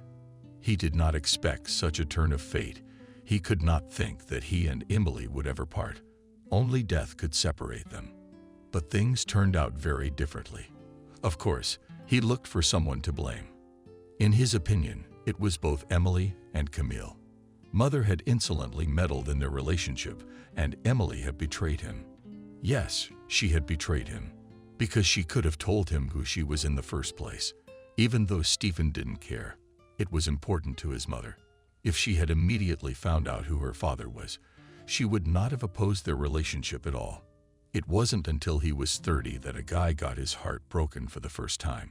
He realized it wasn't the only time. In his lifetime, it would be. But to minimize the risk, he'd have to make up his mind. Getting away from Camille wasn't easy. I have to move out right now. Full of determination, Stephen got up from the couch, went to the storage room where the suitcases were kept. He packed only the most necessary things and left his parents' house for nowhere. He decided that he would check into the first apartment he could find today. And if it didn't work out, he would temporarily move in with his father, who was on a business trip. Camille woke up half an hour later. After Stephen had left, there was a pleasant aroma of fried eggs in the apartment, the unfinished breakfast that the young man was preparing. Stephen tried to shout to her son, the woman. No one answered. She assumed the young man had gone to get bread and went into the kitchen to make coffee on the bar. Lying crumpled was a piece of paper. As she got closer, she realized it was a letter. Yes, reading other people's letters was not allowed, but Camille did not hold back. At first, there was a wide smile on her face. She was satisfied that she was able to achieve what she wanted. But near the end of the letter, her emotions changed. It was shock mixed with sadness. When she reached the end, Camille realized how much she had miscalculated. Emily was a willful girl, and she would never forgive a woman, no matter how much she begged, even if she got down on her knees. It wasn't until later that she realized she'd lost something important. She had lost her son. It was clear that he had left home. The woman rushed to the phone to dial him, but the caller was out of range. Tears flowed from her eyes. Camille had always been afraid that Stephen would move out on her. She had expected to live with him forever, even when he got married. However, things had turned out very differently. She was left alone and with nothing, like an old woman at a broken trough.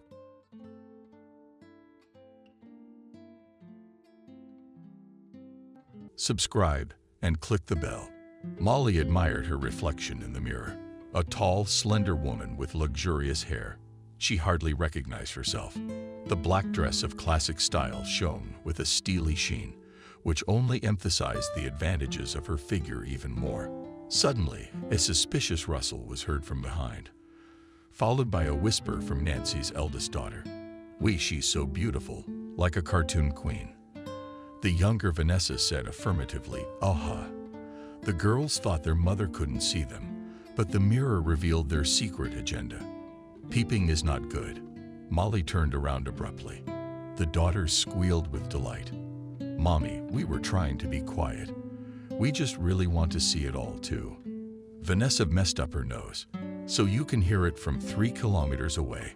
Molly grabbed the girls in an armful and kissed each one on the sun-scented top of her head. Wendy Vanessa, the message had nothing to do with it because the mirror gave you away. The older girl walked over and immediately clapped her hands together. Oh, you can see everything. And we thought you wouldn't notice us. Suddenly, the little girl's voice faded. Daddy's coming. After the sisters had secretly entered the parents' bedroom, the door remained open, so no one noticed the appearance of the head of the family. Stephen tried to give his voice a cheerful note, but his face expressed dissatisfaction. Who's distracting our mom? Come on, shoo kittens to your room. The girls looked at each other and ran out of the bedroom. Stephen didn't even throw them a funny joke, which sometimes happened when he was in good spirits. Today the man had been depressed since morning, so even his daughters were irritating him. Molly, too, was all tense, awaiting her husband's verdict. Stephen took a few steps back and looked at his wife for a minute.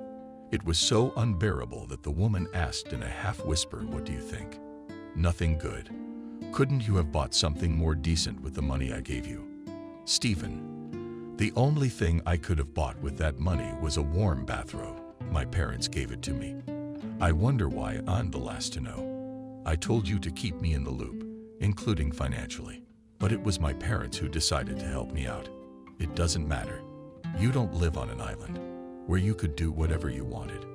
But you have a family, so you have responsibilities and duties." The high spirits evaporated immediately. Molly cast a fleeting glance in the mirror and saw a dim-eyed woman emerge. Stephen noticed the movement.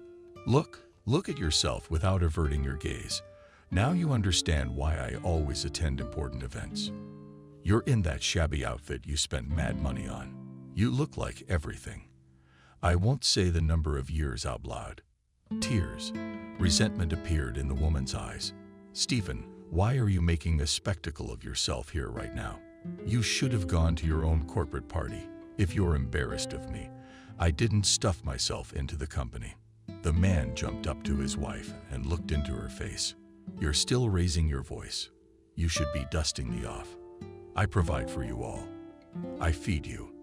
I bought this apartment too, by the way. I'm in terrible debt. And all for what?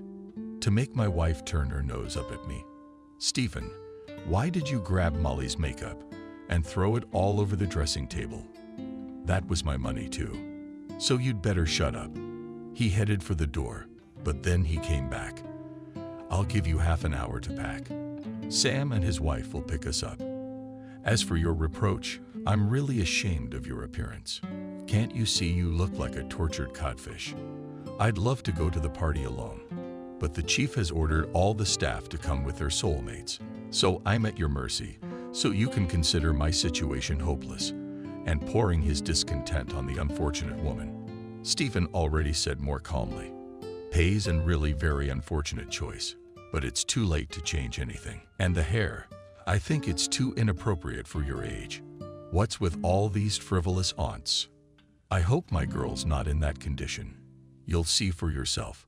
I've prepared everything as usual." The husband went to tidy up his status persona. Molly remained standing in front of the mirror, and she wanted more than anything to tear off her dress and fall into the cushions and let her tears flow. But there was some truth in their reproach to Stephen. She was indeed entirely dependent on him.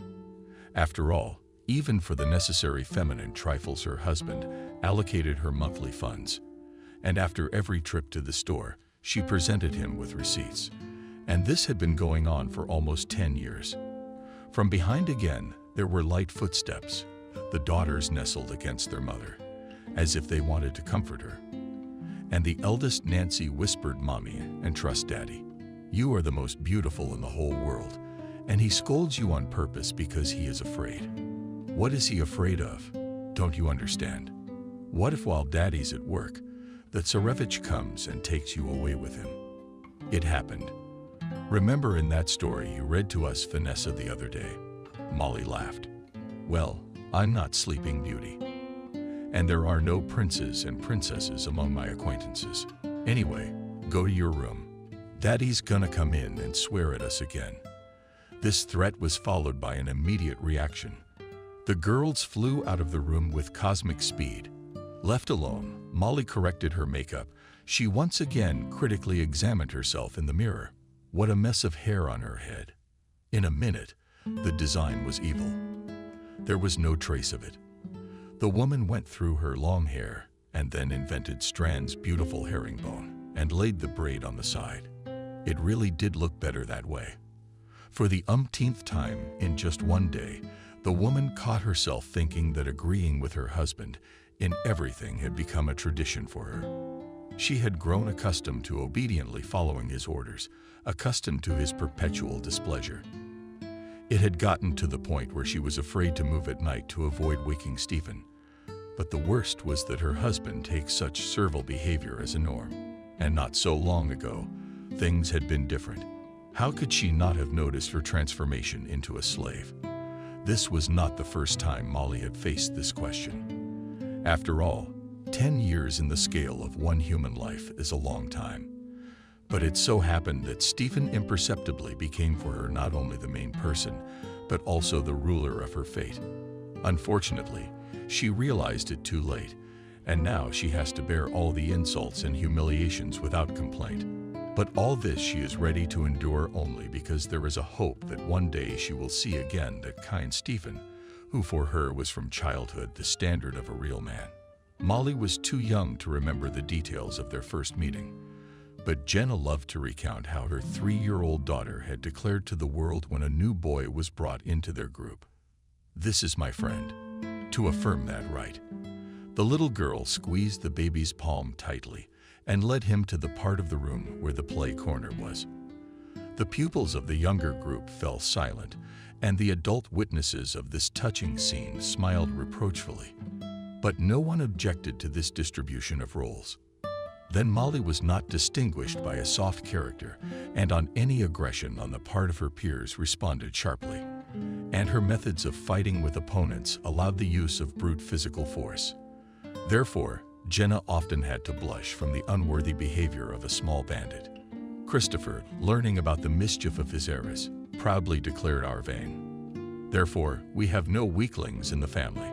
Jenna always said to such praise, "Next time you'll go after your daughter. I can't be the only one to take the blame for her bad upbringing."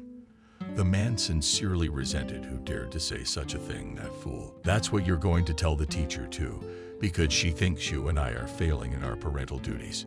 Christopher rushed in with an open mind to stand up for justice, but his optimism didn't last long. Within a week, his righteous fervor waned, and the loving father found any excuse not to cross the threshold of the kindergarten. True, since the advent of mentees in the face of fat Stephen, Molly slightly changed for the better. The same teacher, who not so long ago criticized the girl's behavior, now at every turn praised her Molly a real angel. Stephen is clumsy, and not everything works out for the kid, and she tries to help him in everything. And such tutelage, it pays off. The boy tries to imitate his girlfriend, Molly, and in his school years was for Stephen either a beacon or a guiding star. If he did something on his own, he always looked back at the bullet. Her support for the boy was as necessary as air, but Stephen himself also tried to respond in kind. And even in the 3rd grade, the guy showed his fighting character when he was not afraid of the guys who were 2 years older.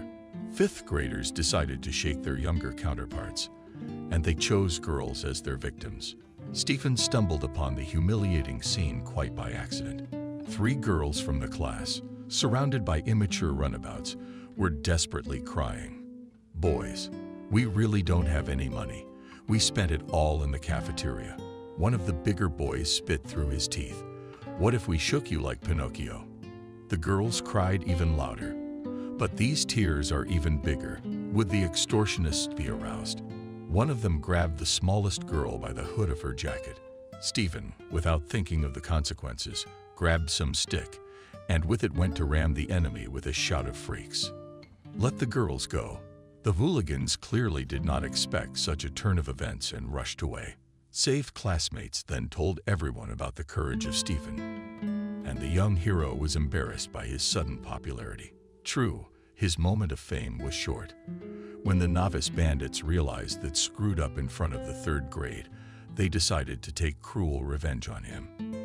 And the next day, after the landmark rescue of girls under the eye of yesterday's hero painted a huge black eye, the rescued girls sighed and rolled their eyes prettily. Stephen, you got it for us too. Now you can cheat off me at home for the whole quarter.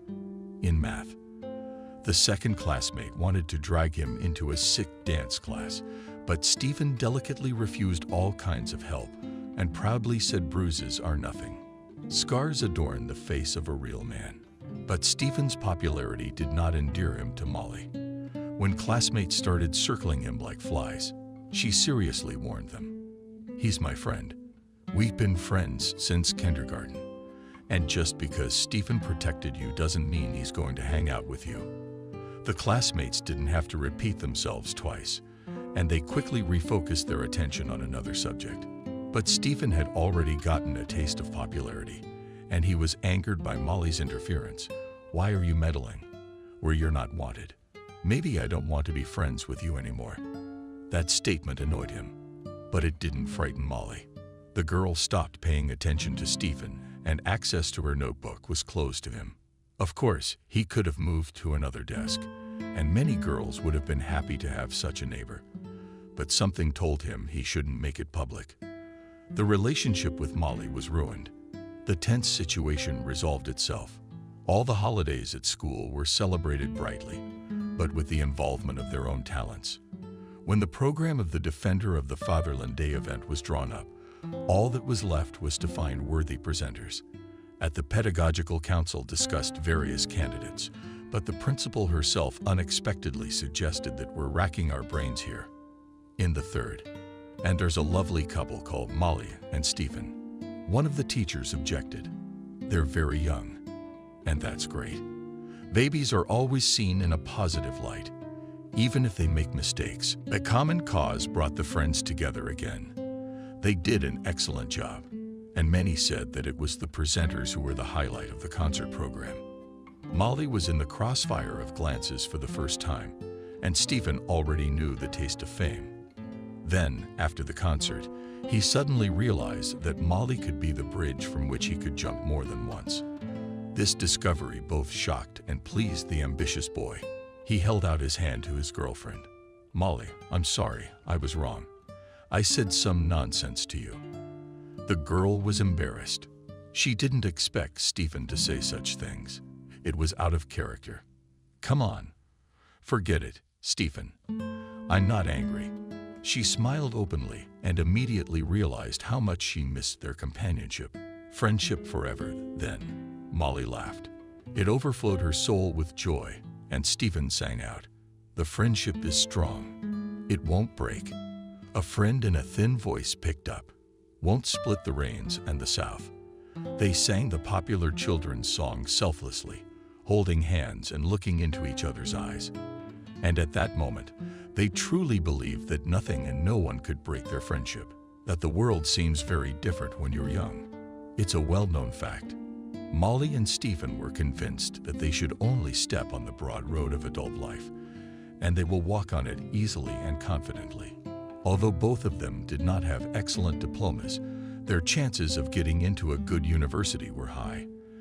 At that time, there was a demand for lawyers and economists in the country, and the couple decided to apply directly to the capital's university. Molly had doubts at the last moment. Aren't we being overconfident? After all, this is not something, but a very serious institution. Courage beats cities. Remember that proverb. The girl realized that Stephen was encouraging them. Somewhere in the back of her mind, she agreed with him. But what doubt was growing? I remember, but I feel uneasy. What's with all this downward spiral?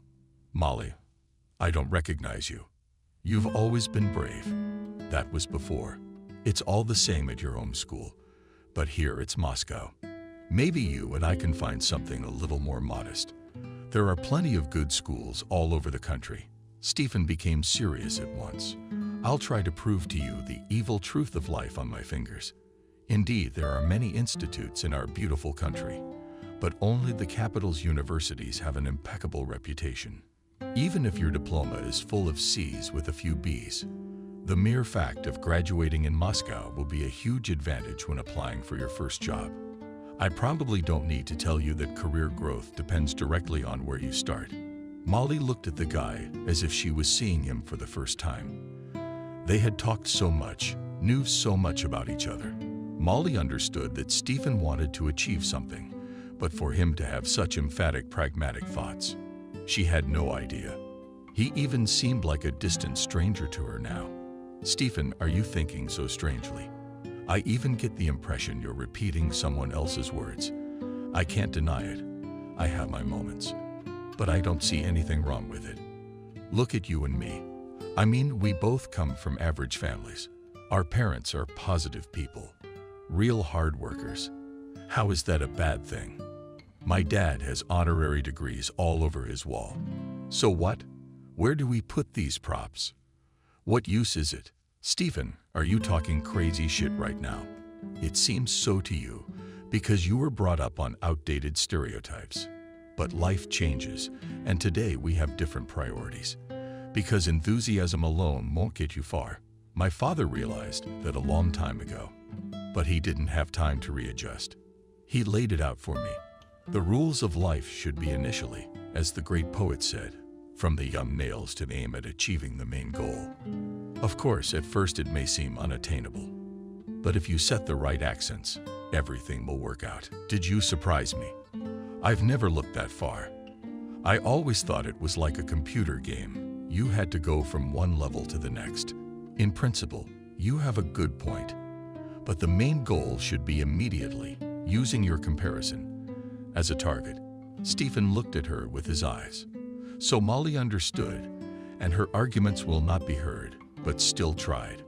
Wait, Stephen, what if we don't get in? And I'm definitely getting in, and I'm sure of it. If I can't get in on a budget, I'll study for a fee. But that's a lot of money. My parents don't have that kind of money. She didn't understand how Stephen could say such a thing, as if in 1 second she became a stranger and an outsider to him. Oh, come on, was it just her imagination, or did she misunderstand? Turns out she got it right. I can't help you there. As they say, to each his own. By the time she graduated high school, Stephen's selfishness was evident even in the smallest things. One day, Jenna gently hinted this fact to her daughter. Molly, I don't like to meddle in other people's affairs, but I don't like the way Stephen is using you. Don't you see that? Mom, it's just your imagination. We're on good terms. He helps me with a lot of things too. I don't notice it. Well, God be with you. The boss is the boss. They left Solnitnogorsk together, as they should. In such cases, the parents gave the admonition, having broken free chicks and believed that at the first time to conquer not only the capital, but the whole world. But Molly flew straight through. She didn't have enough points to get on the budget. But Stephen rejoiced because he passed the competition. Molly cried all day with resentment, but she didn't want to go back to her small town. A girl they shared a dorm with gave her advice. A lot of people fail after the first time. That's normal. The main thing now is not to miss a year. You can find out where you're short or learn some other useful profession. This option interested Molly, and she went with her neighbor to look for an educational institution. For a whole day, they passed more than a dozen colleges and schools, but everything was already packed to the brim. And only in one college of food industry there were a few free places.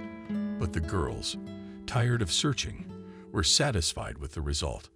Molly thought that Stephen would be pleased when he found out that she would still study in the capital. The girl decided to tell him this happy news over the phone. But her friend's reply was a shock. You realize that college is a judgment. Now everyone will look at you as incomplete. I wish you'd come home.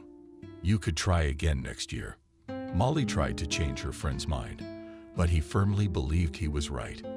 The girl called him several times, hoping for a meeting.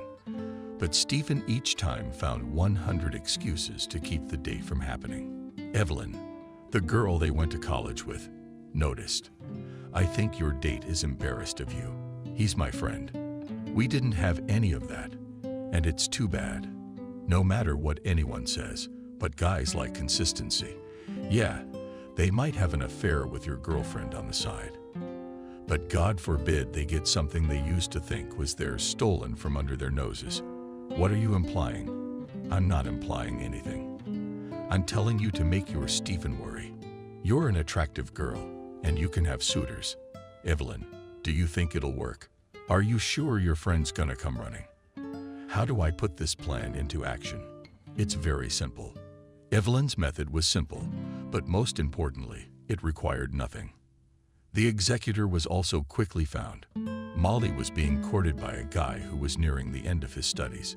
John was a fan of the Bavarian business and dreamed of having his own restaurant. He was jokingly called the Bavarian Book in college because he knew 1,000 recipes and fascinatingly told about the national peculiarities of the cuisines of different countries of the world.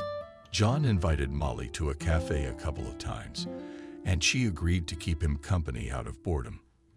On the advice of a neighbor, the girl began to give the guy signs of attention, and soon he was following her like a thread behind a needle. For the first time holiday of spring, Molly came to visit her parents with John. The parents liked the young man immediately. Jenna he impressed with his knowledge of cooking. The mother whispered enthusiastically to her daughter so that the guest would not hear. "Molly, this guy is a real treasure. He's a treasure. Make sure you don't let him get away so you can bite your elbows later. Mommy John is just a good friend of mine. What is it with you guys? Making plans for the future. There's nothing wrong with that, because all parents worry about their kids and wish them well. You already had a best friend, but he hasn't been around lately. He's probably embarrassed to be friends with a girl who's studying to be a chef. I mean, bankers rule the roost these days." Jenna talked about Stephen without mentioning his name, which indicated her strong resentment toward her daughter's former classmate. Molly marveled at how good a judge of character her mother was. But in remembrance of an old friendship, she still stood up for the one she was constantly thinking about. "Mom, you're the one who says you can't judge a person indiscriminately. Stephen has a goal, and he's on his way to it at the moment. Freshman year in any school is the most difficult period. I admit that Eve and I have problems, even though I'm in college. But in the summer, if everything works out well, I will go back to university. That's the right decision. Here, I support you in everything." The holidays flew by like a minute, and the guests had to return to the capital. But Evelyn's plan worked 100%. Literally, the next evening after returning to the capital, there was a knock on the room where Molly lived with her friend. When the girl opened the door, she was stunned with surprise. In front of her, with a bewildered smile, stood Stephen. "Hello, boy." It is not known from what secret place extracted a huge bouquet of flowers. "I'm sorry I'm late, but I wish you a happy spring festival. I couldn't make it earlier. You probably weren't expecting me." "You guessed. I haven't been expecting you for a long time. But what's an old friend for when there are so many suitors around? I heard you got a boyfriend. You guys are serious." Molly's heart was ringing with joy. She had no idea Evelyn's plans would bear fruit so quickly. "Since when did you become interested in my life? Molly, can I come in? It's awkward to talk in the doorway." Yeah, sure. I'm sorry, but your visit is so unexpected that I'm confused about an old friendship. I mean, you're the one who stopped returning my calls. And since I'm not a vowed nun, I have every right to date. Yeah, of course, it's my fault. But you do realize that the life of a student." The girl interrupted the guest. "Stephen, I understand it's hard for you. You sleep 3 hours a night. You have a goal, but you forgot one little thing. I'm a student too. Yes, the profession I'm learning isn't that prestigious. But if there are no cooks, bankers and other professions will have a hard time. The young man looked at Molly as if he were seeing her for the first time. The girl noticed how he blushed to the roots of his hair. By this sign, she realized that her suspicions were not groundless, and Stephen was really shy of her. Society. But the fear of losing such a convenient and fail-safe defense still overpowered ambition. But soon there was another reason that made Stephen protect his friend from outside influence. The guy was pleasantly surprised to learn that in a few months Molly had learned to cook. One day the girl and her friend asked to visit Stephen. He agreed, but warned, "You just don't fall." But we have everything Spartan. Evelyn did not hold back and barely crossed the threshold of the room. This is not a room to live in. It's a real den. Okay. Outsiders, please leave. Molly and I will try to make this place look a little more decent. It wasn't 2:00 before the occupants, Kingerly, looking around, couldn't believe they'd gotten into their room. But even more, the boys were surprised when the temporary hostesses invited them to the table, in the center of which a large pot shone with pristine brilliance. The reaction from the hungry students pleased Evelyn immensely. It seemed to her that another minute's delay, and the boys would go into shock from the increased secretion of saliva. "From what was in your refrigerator, we could only boil borscht. So, dear hosts, don't be sorry for the modest table," but 4 sturdy guys were not up to etiquette, and they greedily pounced on the food. However, the excellent appetite did not prevent them from periodically complimenting the girls on the delicious food as if they were at home. "It's been a long time since I had such a hearty lunch. Today we have a real belly feast." The girls were satisfied with the result of the action, and the guys were inviting them to visit. "Girls, your borscht is like the elixir of life. Come again next time, we will buy more food. Maybe you can make us some cutlets." Evelyn winked, but it's true what they say that the shortest way to a man's heart is through his stomach. Today I was convinced of that. Molly was absorbed in her own thoughts and said nothing. Evelyn tugged her friend by the arm. "Molly, wake up. Listen, what do you think, Robert?" "Robert who?" "Well, the skinny, tall one. And the one with the glasses, he's not bad looking." "No, he seemed nice." The girlfriend's romance with the future banker spun so fast that in the summer the couple got married. The newlyweds rented an apartment, and Molly was left alone in the dormitory. But this loneliness was not long. In the fall, she entered the university on a correspondence course. Stephen also agreed that combining study and work is the best option for a couple who are going to become a family in the near future. Only in this generally happy picture there was no place for John. The guy saw from afar, shining at Molly in the company of a childhood friend, and understood everything without words. No, he did not hold a grudge against the girl, whom he really liked very much. But realizing that his chances were practically zero, he silently retreated. Then he could not suspect that many years would pass, and he would play a major role in Molly's destiny. Jenna was unpleasantly surprised by her daughter's decision to marry her childhood friend. But most of all, the woman was worried about John, whom she liked very much. "Molly, have you thought this through? Stephen, he's a selfish bastard. You've had your share of grief with him. Mom, you're being weird instead of wishing us happiness. You make terrible predictions."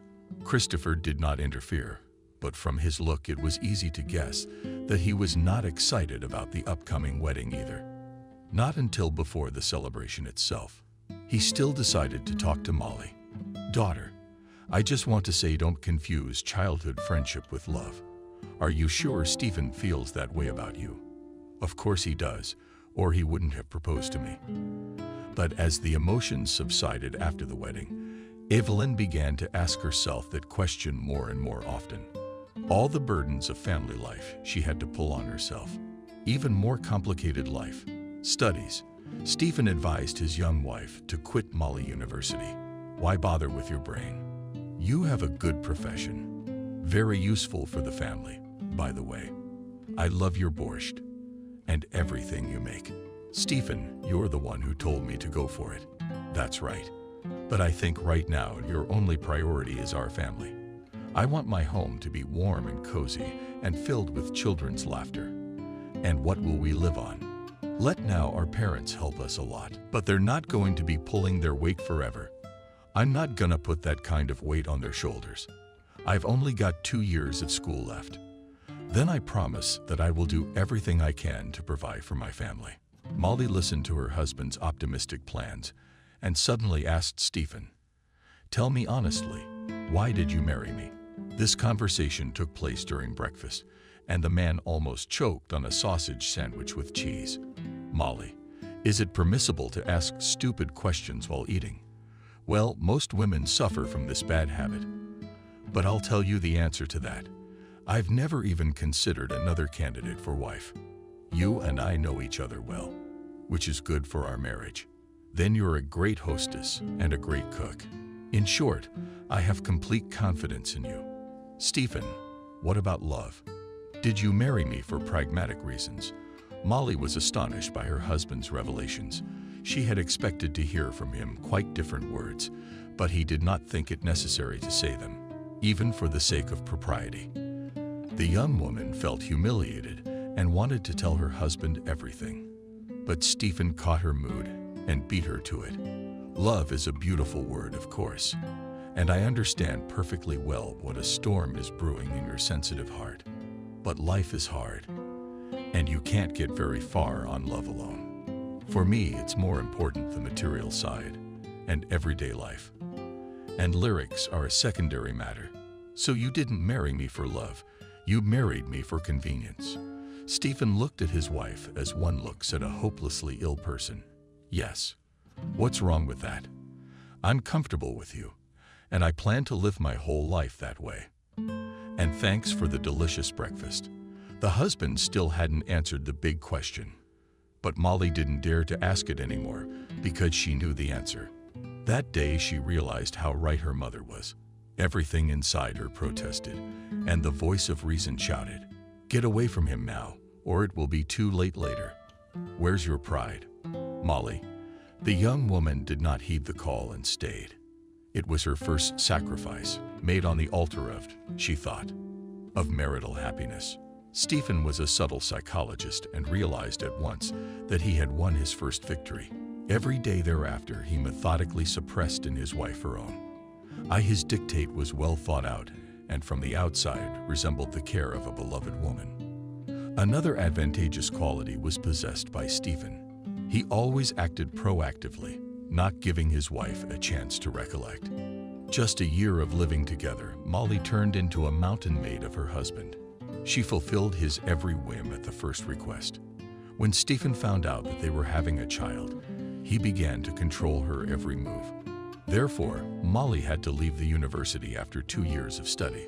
Subsequently, she left in work, which gave her at least a small opportunity to realize herself. The only consolation for the young woman were children. A year and a half after the birth of Nancy, Molly again became pregnant. This period was the happiest in her life because Stephen loosened control and she could afford small weaknesses. Her husband simply adored his daughters and made plans for the future. "We're not gonna stop there. You owe me another son." Evelyn was trying to make a joke. "Stephen, come down to earth. We're already cramped in this rented apartment. Are you planning on having a third child?" "Don't worry, wife. Our living conditions will improve very soon." Molly knew that her husband was not used to throwing words into the wind and waited patiently. She did not pester him with questions because for several years of life together learned that unnecessary curiosity only makes her husband angry, and she didn't want to cause a scandal. One day her husband came home from work in a high spirits. He picked up in his arms, ran up to the neck of his eldest daughter. "Well, my princesses will soon cross. We will have a big apartment in a new neighborhood." Molly was wary. "Stephen, but where did we get that kind of money? Have you forgotten where your husband works?" "That's right, at the bank. I've already taken out a soft loan." "Then we don't have any maternity capital. I even forgot about it." "You should have. We could use the extra money now. By the way, I've already paid the deposit and all the necessary documents. I don't suppose you'd mind if I took care of it." "Sure, Stephen. I don't know anything about legal matters anyway." Besides, you're doing this for the best interests of our family. Exactly. And I'm glad you realize that. Hopefully, happy news. You're gonna feed me tonight. The woman shook her hands. I'm sorry, darling. It's really great news. I'd forgotten all about it. I've had everything ready for a long time. And the first, and the second. Tonight, I've decided to make chicken vine. Stephen kissed his wife in the heat of the moment. And if you knew how much I appreciate moments like that. I'm Stephen too, and I wish there were more of them. But her husband didn't hear her. He went to the bathroom to wash his hands, from where his joyful voice came. Yes, I have more good news. I've been offered a position as head of security. Of course, I will have to go through some procedures, as it is a very responsible position. Molly handed her husband a clean towel. You'll do great. It's a really unusual day today. I even feel like the sun is shining brighter. All happy people feel that way. And it's very nice to see you happy. Stephen drew his wife to him and kissed her soundly. And it was a very different kiss from the one he had hastily bestowed on the woman as she ran off to work. It was a special time for the couple.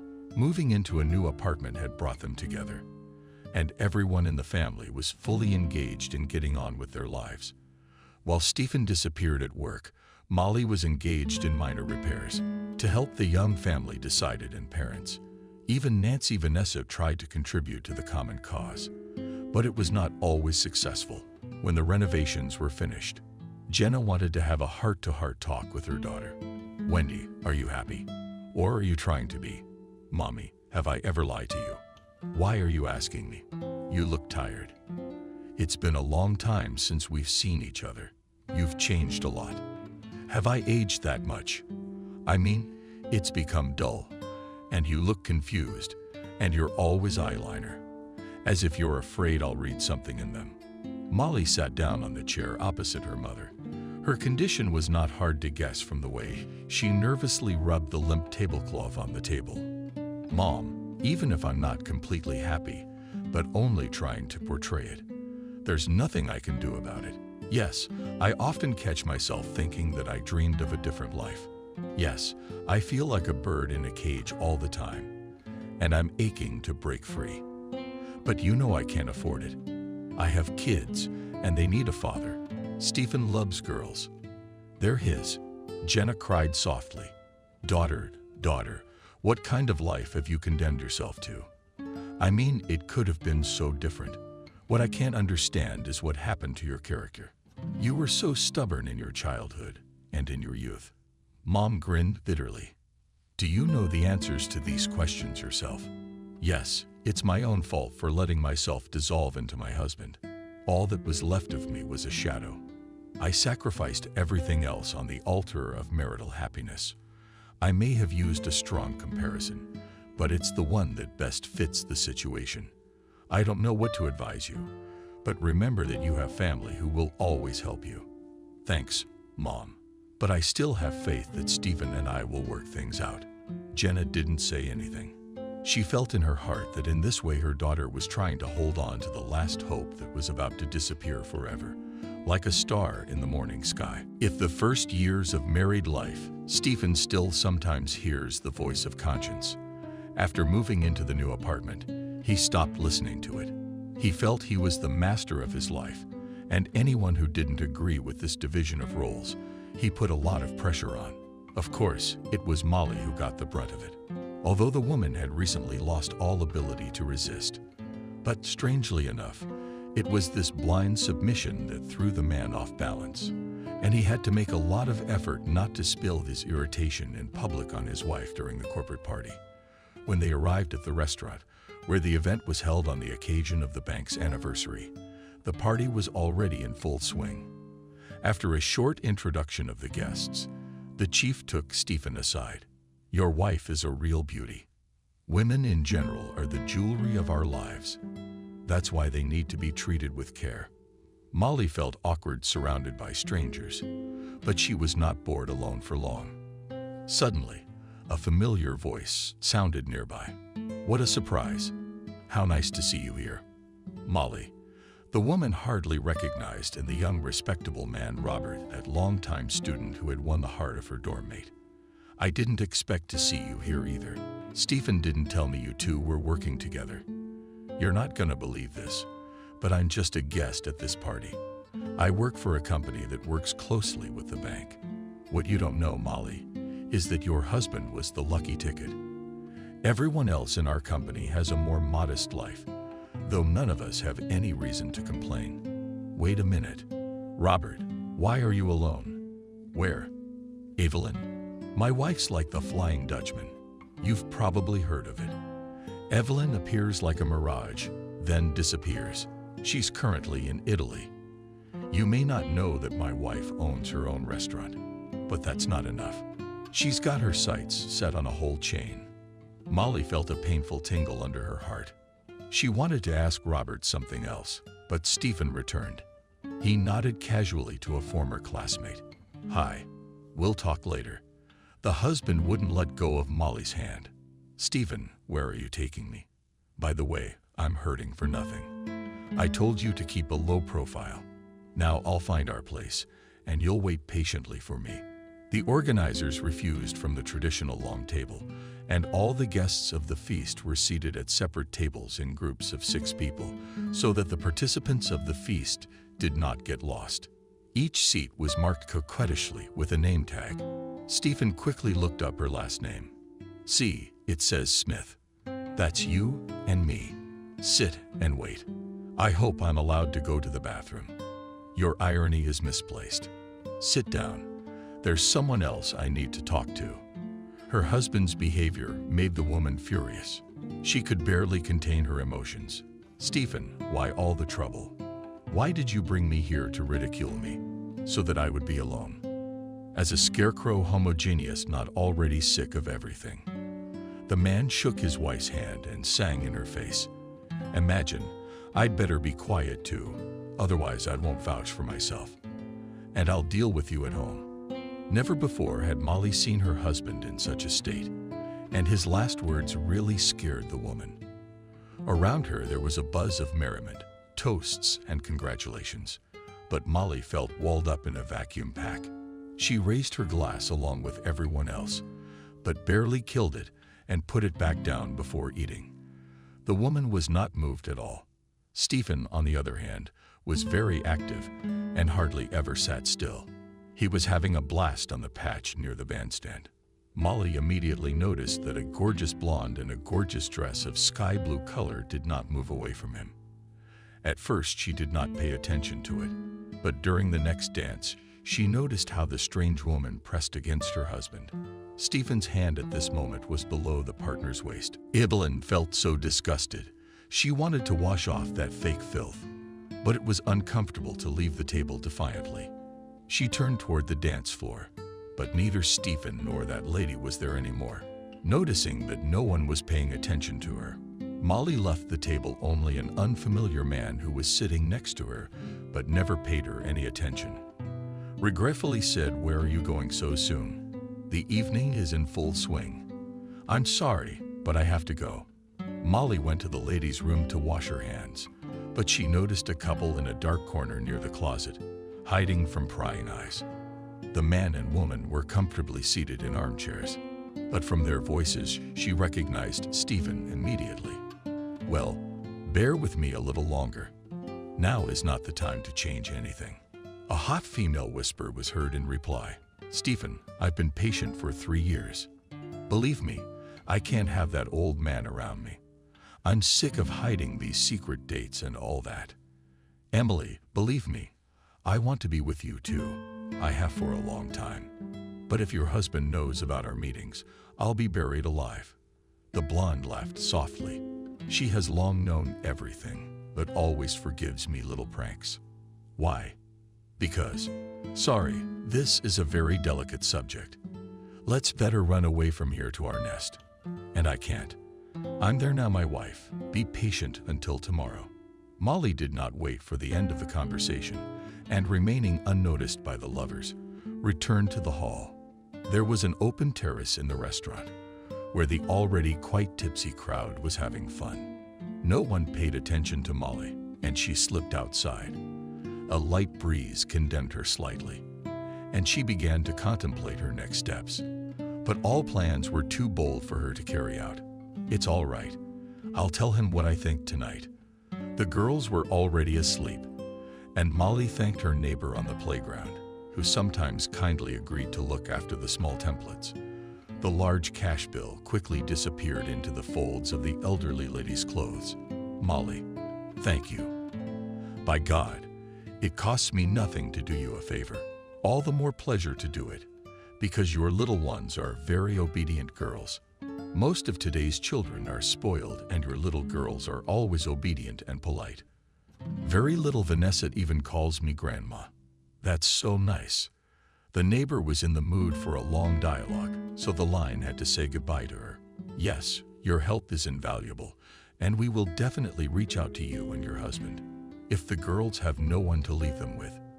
The door from the neighboring apartment slammed shut, and the woman breathed a sigh of relief, but not before she went into the nursery to admire her sleeping daughters.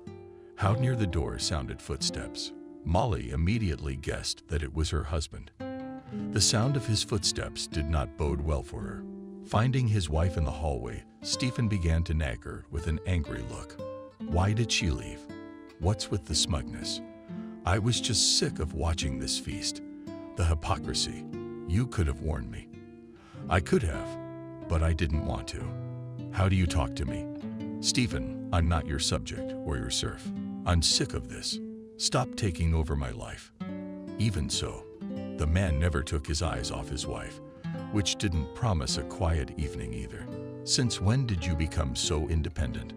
Why such a bold claim all of a sudden? From the fact that I saw with my own eyes how you and the chief's wife were treating. Oh, you also watched me well. You want the truth. There's nothing left for me to do. How to seek fulfillment of my male needs on the side, because you're like an Egyptian mummy in bed. You're useless. And your borscht and cutlets are getting on my nerves. Husband's insulting words. Melissa's slaps became on the face. A tight lump went to the throat, and Molly felt that she was choking. Stephen, you're the one. It's all coming down on me. What are you? A brainless sheep to blindly obey my every word. But I thought, and I figured it out. This conversation is over. And it's a good thing you found out today. The end of our family drama was inevitable anyway. Going to cook your borscht somewhere else, although you can stay here as a housewife. Stephen Evil laughed in her face. Think about it. I hope I've made myself clear. Yeah, except for one little thing. Did you forget about the children? The man wrinkled his nose as if he had a sudden toothache. You can stay in my apartment for the time being, but I don't have time to babysit my daughters, although I love them very much. Stephen disappeared behind the bedroom door, but reappeared a moment later. He tossed a pillow onto the living room couch. You'll sleep here tonight. This is your punishment for disobedience. That night, Molly did not close her eyes. She was scrolling through the chronicle of yesterday, by seconds remembering the beginning of their married life, but she never realized when exactly the process of destruction was started. That her softness was to blame for everything, she no longer doubted. In the morning, Stephen, as if nothing had happened, got up at the usual time, and in a cheerful voice, said to his wife, "Where's my breakfast?" Molly, too, on inertia, rushed into the kitchen. It took her only a couple minutes to prepare an omelette with cheese. Her husband loved that dish. To avoid confronting her abuser, Molly closed herself in the bathroom and turned on the shower. Through the noise of the water, she heard the front door slam on the kitchen table, a piece of paper on which her husband's confident hand had written just a few words. "I'll be late. You don't have to cook dinner." Molly's eyes went black in front of her. Trying not to wake the girls, she took out her anger on anything she could get her hands on. "Thank you, Master, for not letting them. Not cooking you dinner, and it's a good thing you showed up late. You're better off with that blonde than with your wife. She doesn't stink of borscht like me." Evelyn half-whispered promises of anger accumulated over the years at milk cartons, canned crumbs, apples, and cabbage. She larded the produce with some kind of exasperation with a knife and then sent it into the trash can. The splashes flew in different directions, and soon colored, juicy rivulets flowed from the walls. Letting off steam, the woman was pleased with her work. That's just great. Now I must do the same with everything that comes my way. As my mommy likes to say, it's a start. Jenna understood without a word. When she saw her daughter and granddaughters at the door, Molly's eyes lit up. It was obvious from her demeanor that she was excited. Meet the guests, of course, my precious ones come through. Jorah, look who has come to see us. Christopher kissed his daughter and granddaughters. The girls immediately began to pester their grandfather with questions. And we'll have our own room. Grandpa, will you buy us toys? Of course, you'll have everything. At Grandma and Grandpa's house, you can even walk on your head. The girls squealed with delight and immediately began to carry out Christopher's instructions. Jenna helped her daughter unpack. Wendy, you're all right. Yeah, I decided to take your advice and start from scratch. You know how builders have a saying, ground zero. And in my life, it just so happens that yesterday I demolished an old building, even the foundation. Now I have to build it all over again. But I'm not afraid, even though I know it will be very difficult. And it was right to leave him. Stephen will be lost without you. Mom, he found a replacement for me a long time ago. I don't think there's another woman like you in the world. No woman would put up with an arrogant man like your Stephen. But don't worry with us. You won't be lost. And we'll help you find a job. I even have some thoughts on the subject. That's interesting. Come on, Mommy. What are you up to? Remember Camille? Remember our town's first cooperator? She's in urgent need of workers. She's not doing well. She's in credit. And her bar barely generates any income, believing she's working at a loss. The next day, Molly was already on the staff of the local diner. Aunt Miranda's diner was located in the bus station. But in the town, the establishment had a bad reputation because there from early morning to evening there pushed fans of drunken drink. The landlady was delighted to see Molly. Oh, thank you, Molly. Everyone's running away from me. I don't like the conditions.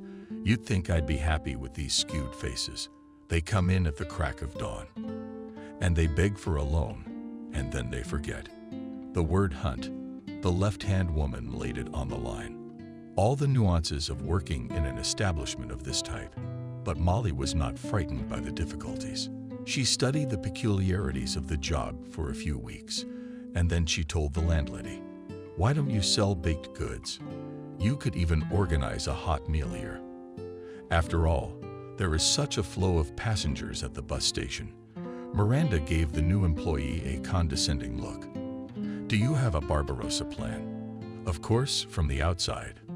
Everything looks good. But what I made from the tent pies, believe me, much more than on the trade of beer drink.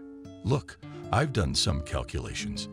Molly handed the landlady a notebook and sheets of paper with figures. She asked in surprise, "Are you familiar with this business?" "Not much. 2 years of college, then the same number of years at the university. I wanted to become an economist, but it didn't work out. But I still got some useful knowledge." That same evening, a satisfied Miranda beckoned Molly into the back room. "And I've been studying your checklist notes." Why do I say that? Because these numbers remind me of a cipher, like in the movies about spies. Of course, I don't understand this science very well. But I trust you. I'm in a bad situation. I need to fix it now. I agree with everything. But tell me, where are we going to do all this? I mean, that's gonna require additional staff and space. Molly began to explain her plan. We're going to rent the space. Yes, it would require additional funds, but we can rent the shop by the hour at the restaurant. I've already looked into it, and it would be inexpensive. I know your difficulties, and I can take out a loan. You don't need to hire staff yet. I graduated from college, and I even have experience in the Capitol Cafe. The hostess looked at Molly like she was mesmerized. Then she wrapped her in her arms. "You're my salvation." The woman was so emotional that she couldn't hold back her tears, and I'd given up believing in goodness. But as it turns out, there are still people who are ready to give a shoulder. Molly, God sent you to me. Although not everything went smoothly at first. The bureaucratic hurdles were particularly annoying. Molly believed in success. One evening, Christopher remarked to her mother, "I've been admiring our daughter these days." In a good way, of course. The young woman laughed. "Daddy, that word always has a good meaning. But I didn't even realize that my person could delight." Jenna supported her spouse. "And you do not laugh at your father, and I completely agree with him. Did you really become like a person after you dumped your banker? You've blossomed. You've gotten prettier. You've got a light in your eyes. Dad, you've been praising me so much right here. Aren't you afraid I'll become a know-it-all?" No, that's not typical of you. When you were a kid, you fought for the truth, defended the weak. And it's nice to see the old Molly now. So go ahead, my daughter, and start your own business. It was an accidental conversion by my father. The phrase is firmly planted in the innovator's brain. She'd never thought of running a business on her own before. Insecurity got in the way. But the first 6 months of working at Aunt Lisa's showed that it could become quite a real challenge. Later, the owner of the place herself began to talk about it openly. "Molly, you can't go to the back of the house. I still can't believe that my granddaughter has turned into a respectable establishment." Of course, the Alkis are not happy about the changes, but their opinion is of the least interest to me. But moms with babies and old grandmothers like to shop with us. But what I like most of all is the name Aunt Miranda's Pie. Succinct and beautiful. The owner did not exaggerate Molly's merits. Indeed, without her help, it would have been impossible to do such a job in such a short time. Molly already treated the pie as her own brainchild. About the enterprising woman became known in the region, and one day a correspondent from the newspaper came to them right in the middle of the working day. He clicked his camera a lot and asked a lot of questions. At the end of the conversation, he asked Molly, "Why don't you open your own business?"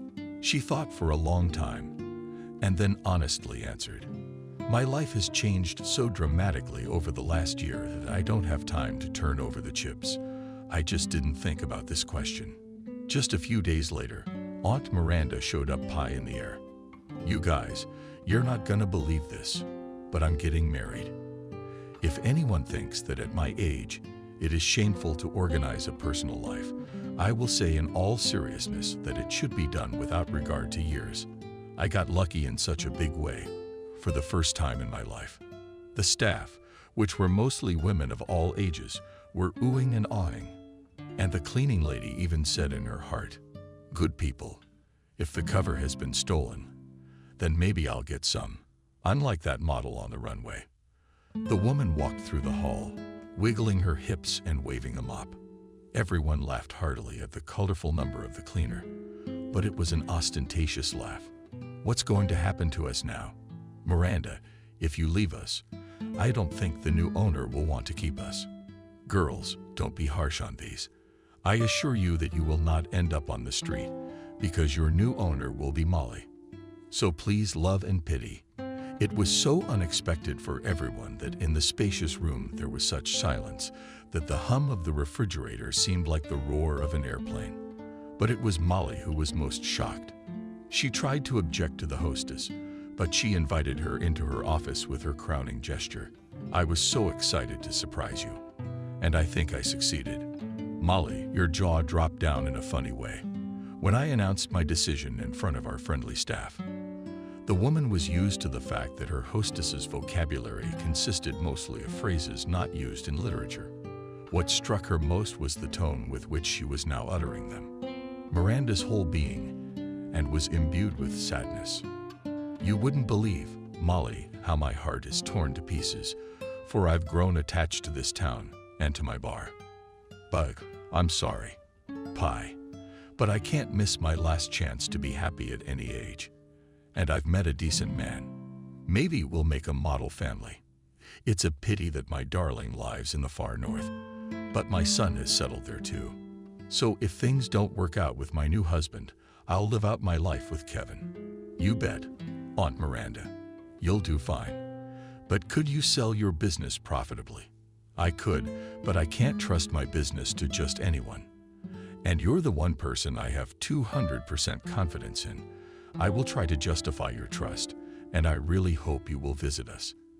It took a few days to sort out the legal details. Under the terms of the deal, Molly had to pay her former landlady an almost symbolic sum. "You've done a good deed for me, and I'd like to return the favor. After all, not everything in this world is measured in money. I really want things to get better for you." Miranda sincerely wished Molly success, and the words of this kindest woman were heard in heaven. Becoming a full-fledged owner of the pie, Evelyn began to plan the expansion of the business. Soon she bought a small restaurant, which was located near the pie shop.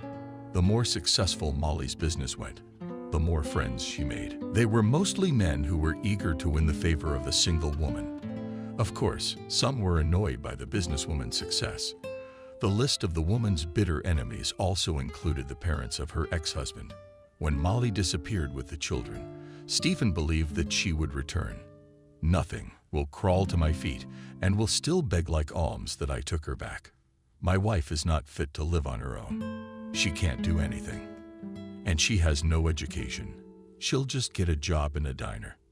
These were the predictions Stephen made in the company of friends. On the occasional outing, the boss's wife, he wouldn't get involved for purely personal reasons. But Molly's place was quickly taken by a young female employee of his bank. The man kept in touch with her parents, so he was aware of the affairs of his runaway wife. When he found out she'd gotten a job at the bar, his joy knew no bounds. "I told you I wouldn't be surprised if she married a farmer or a chauffeur." But Stephen's triumph was short-lived. Molly filed for divorce and alimony. It was a twist he never expected. In a burst of emotion, he dialed his wife's number, but she abruptly cut off his stream of invective. "Stephen, now you and I are going to settle everything through the courts. Oh, I almost forgot. The apartment wasn't just bought with your money. In case you haven't forgotten, there's maternity capital. So your daughters have every right to a part of the capital's living space. I hope you won't dispute that fact." The banker was unpleasantly surprised by this news, but then he got some startling information from his parents. When he found out that Molly, in addition to the pies, bought a restaurant, he had a fit of rage. "Where'd that miserable woman get the money? She couldn't buy anything without my permission. And here's a whole restaurant. There's only one way to do it. The old way, but it works reliably, and it is necessary to break the horns of this benefactor who sponsors my wife." With this monologue, Stephen forgot that Molly is no longer legally his wife. The woman herself did not even realize what plans of revenge her ex-husband was hatching. She tried not to think of him. If the past inadvertently broke into dreams, she woke up in a cold sweat. The girls rarely remembered their father either. Nancy, the eldest, went to school, and Vanessa went to kindergarten. That year, winter started suddenly. Still in the evening it threw rain, and in the morning everything was freezing. By lunchtime, it started snowing. In a matter of hours, huge snowdrifts grew in the streets. Molly stayed late at the restaurant and hurried home. She felt uneasy for some reason. Someone invisible whispered to her that she should check the pie. To cheer herself up, the woman said out loud, "It's only 200 meters away. I'll go check it out just in case. God forbid, a short circuit or some other nonsense." Gusts of wind or steel directly in her face, and it took her half an hour to travel the short distance along the line. But barely had she reached her destination, a new surprise hit her. She saw a human figure on a bench, almost completely covered in snow. It was a man. I'd given him a bad case of the booze. My God, he's going to freeze. Is it possible to get drunk to the point of unconsciousness? She began to shake this man, who was not at all like the local lovers of strong drinks. The man was wearing an expensive coat and brand-name pairs of shoes. The odor of good perfume interrupted the unpleasant smell of booze. The man did not respond to her active actions. He only mumbled something inaudible and took a few deep breaths. Molly turned the sleeping man over facing the light and was stunned. In front of her was John, whose existence she had already completely forgotten. She began to shake her former beau with renewed vigor. "John, wake up. What brings you here?" Suddenly, he responded with a memorized tongue. "Not what, who. For your information, I took a cab because I wanted to find someone here." "Where'd you get so worked up?" "John, do you even recognize me?" The man stared at her face for a long time, and then straightaway unfolded. "Evelyn, I've been looking for you, but I've been very well received here." John struggled to get up from the bench and looked around in surprise. "So while I was asleep, winter began. Am I an ant or a dragonfly?" Molly laughed. "We'll figure it out later. Be thankful I found you. You'd definitely be mending on that bench before morning." Jenna was somehow not surprised to see Molly in the company of a frozen John. "Oh, what's going on? I didn't mean for this to happen." "Here, Mom, please elaborate." "Then, daughter, don't swear at me anymore. But John called me when I heard you divorced Stephen and decided to come here. Things didn't work out for him either. He'll tell you all about it later." Jenna rushed to rescue a frozen guest. Molly never ceased to be amazed at her mother's resourcefulness. It was only the next day that John was able to have a normal conversation with her. He not only froze in the street, but also felt very bad. One thing Molly realized for sure: John had simply fallen in love with this hospitable little town with equally hospitable residents. They were the ones who had gotten him so pumped up, albeit at his expense. But that didn't matter anymore. After a hot soup and a crumb of strong tea, the man was ruined for good. Molly separated him on the couch and covered herself with a plaid. Jenna sighed. "Such a good man. So unlucky in life. Mom, what's his problem? There's no way I can believe that you, having talked to him for so long, don't know anything about him." The woman waved her hand. "I know, of course, but no details. John got married, started his own business, quite profitable, some kind of restaurants or cafes. And when things got good, his wife left him. She left him without a business. Don't think he doesn't drink. It's just something came over him. But he said he's not gonna give up. Starting from scratch. That means starting from scratch. Mom, are you so worried about him?" "Molly, come on. You know John is a good man. And if Mom had her way." "I'm not talking. How are things at work?" Molly is tired, sitting down. "You know, I can't say it's bad, but..." Her mother crouched down in front of her, like something's missing, not a highlight, or I'm missing some detail that's right in front of my nose. "Molly, I think you're getting too lost. In such a short time, your restaurant has become one of the best in town." Molly's got her thumbs up. "Exactly, Mom, one of the best. And I want the best." Jenna smiled. "I recognize my daughter. And you know what I'll tell you. If you want it, you'll get it. And I know you." "Thanks, Mommy. I want to go to bed early tomorrow. The chef had a grandson, so he asked me to take the day off." "Okay, go to bed." Molly turned around on the doorstep. "Mommy's like a girl. I must be a bad mom. The girls are fine. Don't worry. And you're a good mom.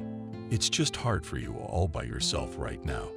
And your father and I don't know anything about it to help." Wendy hugged her mother in a fit of emotion. "What would I do without you?" Early in the morning, she kissed the sleeping girls, ran off to the restaurant. There was a lot to do, and soon she forgot completely about everything. Stephen threw his shirt with annoyance in the face of his new pasora. "I do not understand. Is it so difficult to throw the shirts, the machine, and just iron them?" The girl calmly threw the shirt on the floor and continued putting on her makeup. Finally, she pulled herself away from the mirror. "Probably not." Stephen was furious. "Of course not.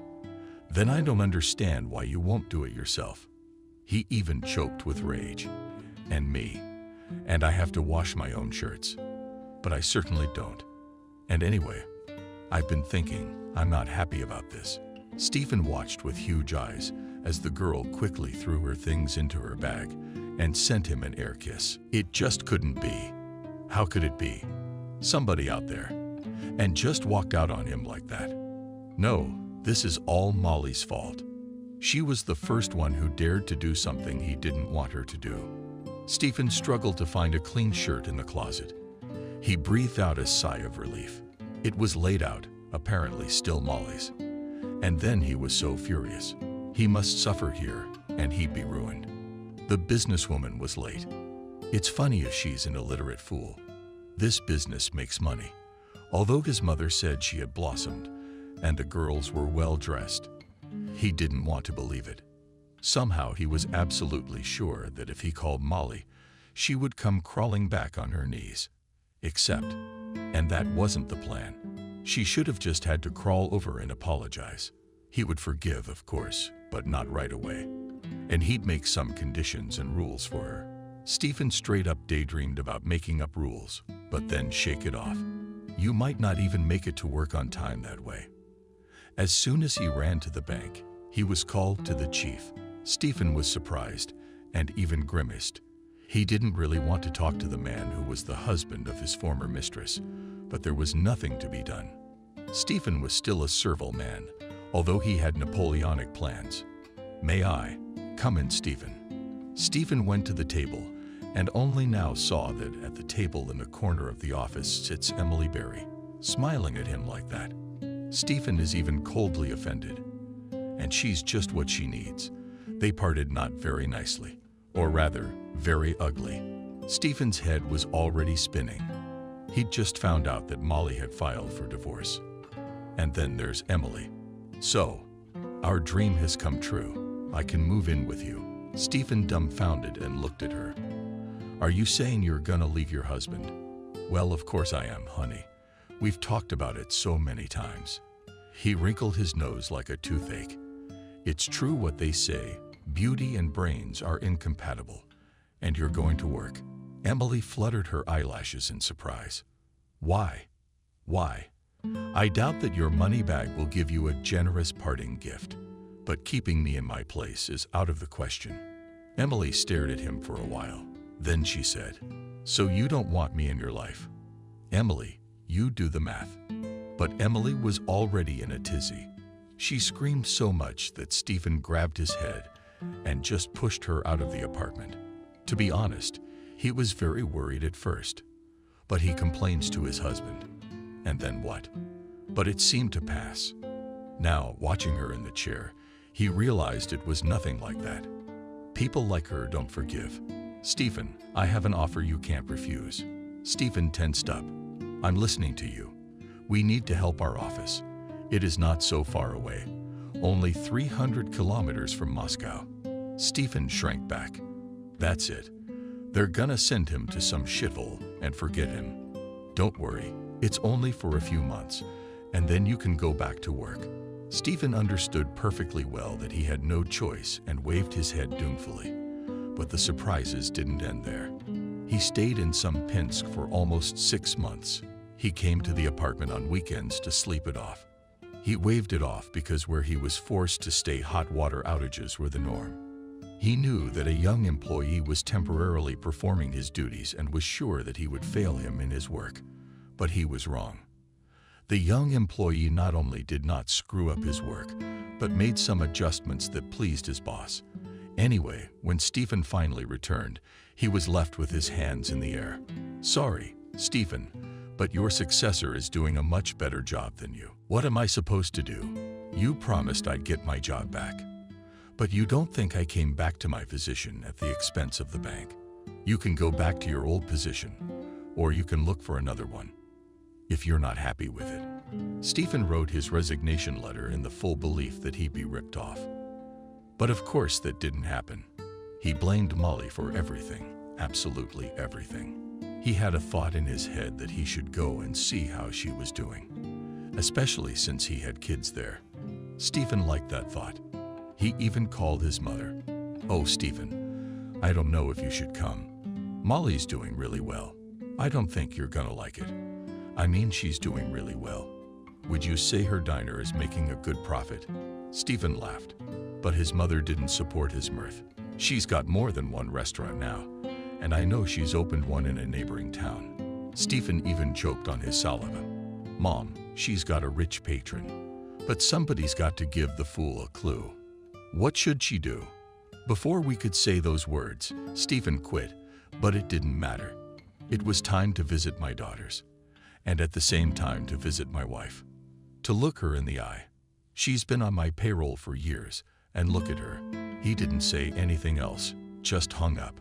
Well, Molly, Stephen suddenly turned around, wondering what he had in his life. Nothing. Not even a job. Not even any of the ladies around him. Of course, when he was on the horse, everybody was interested. And when he fell down, everyone just passes by and pretends they don't know. Molly was so busy that day that she forgot all about John. But he didn't forget about her. He showed up at her restaurant just before lunchtime. "Can I sit here in a corner?" Molly smiled. "Sure, if it's not boring.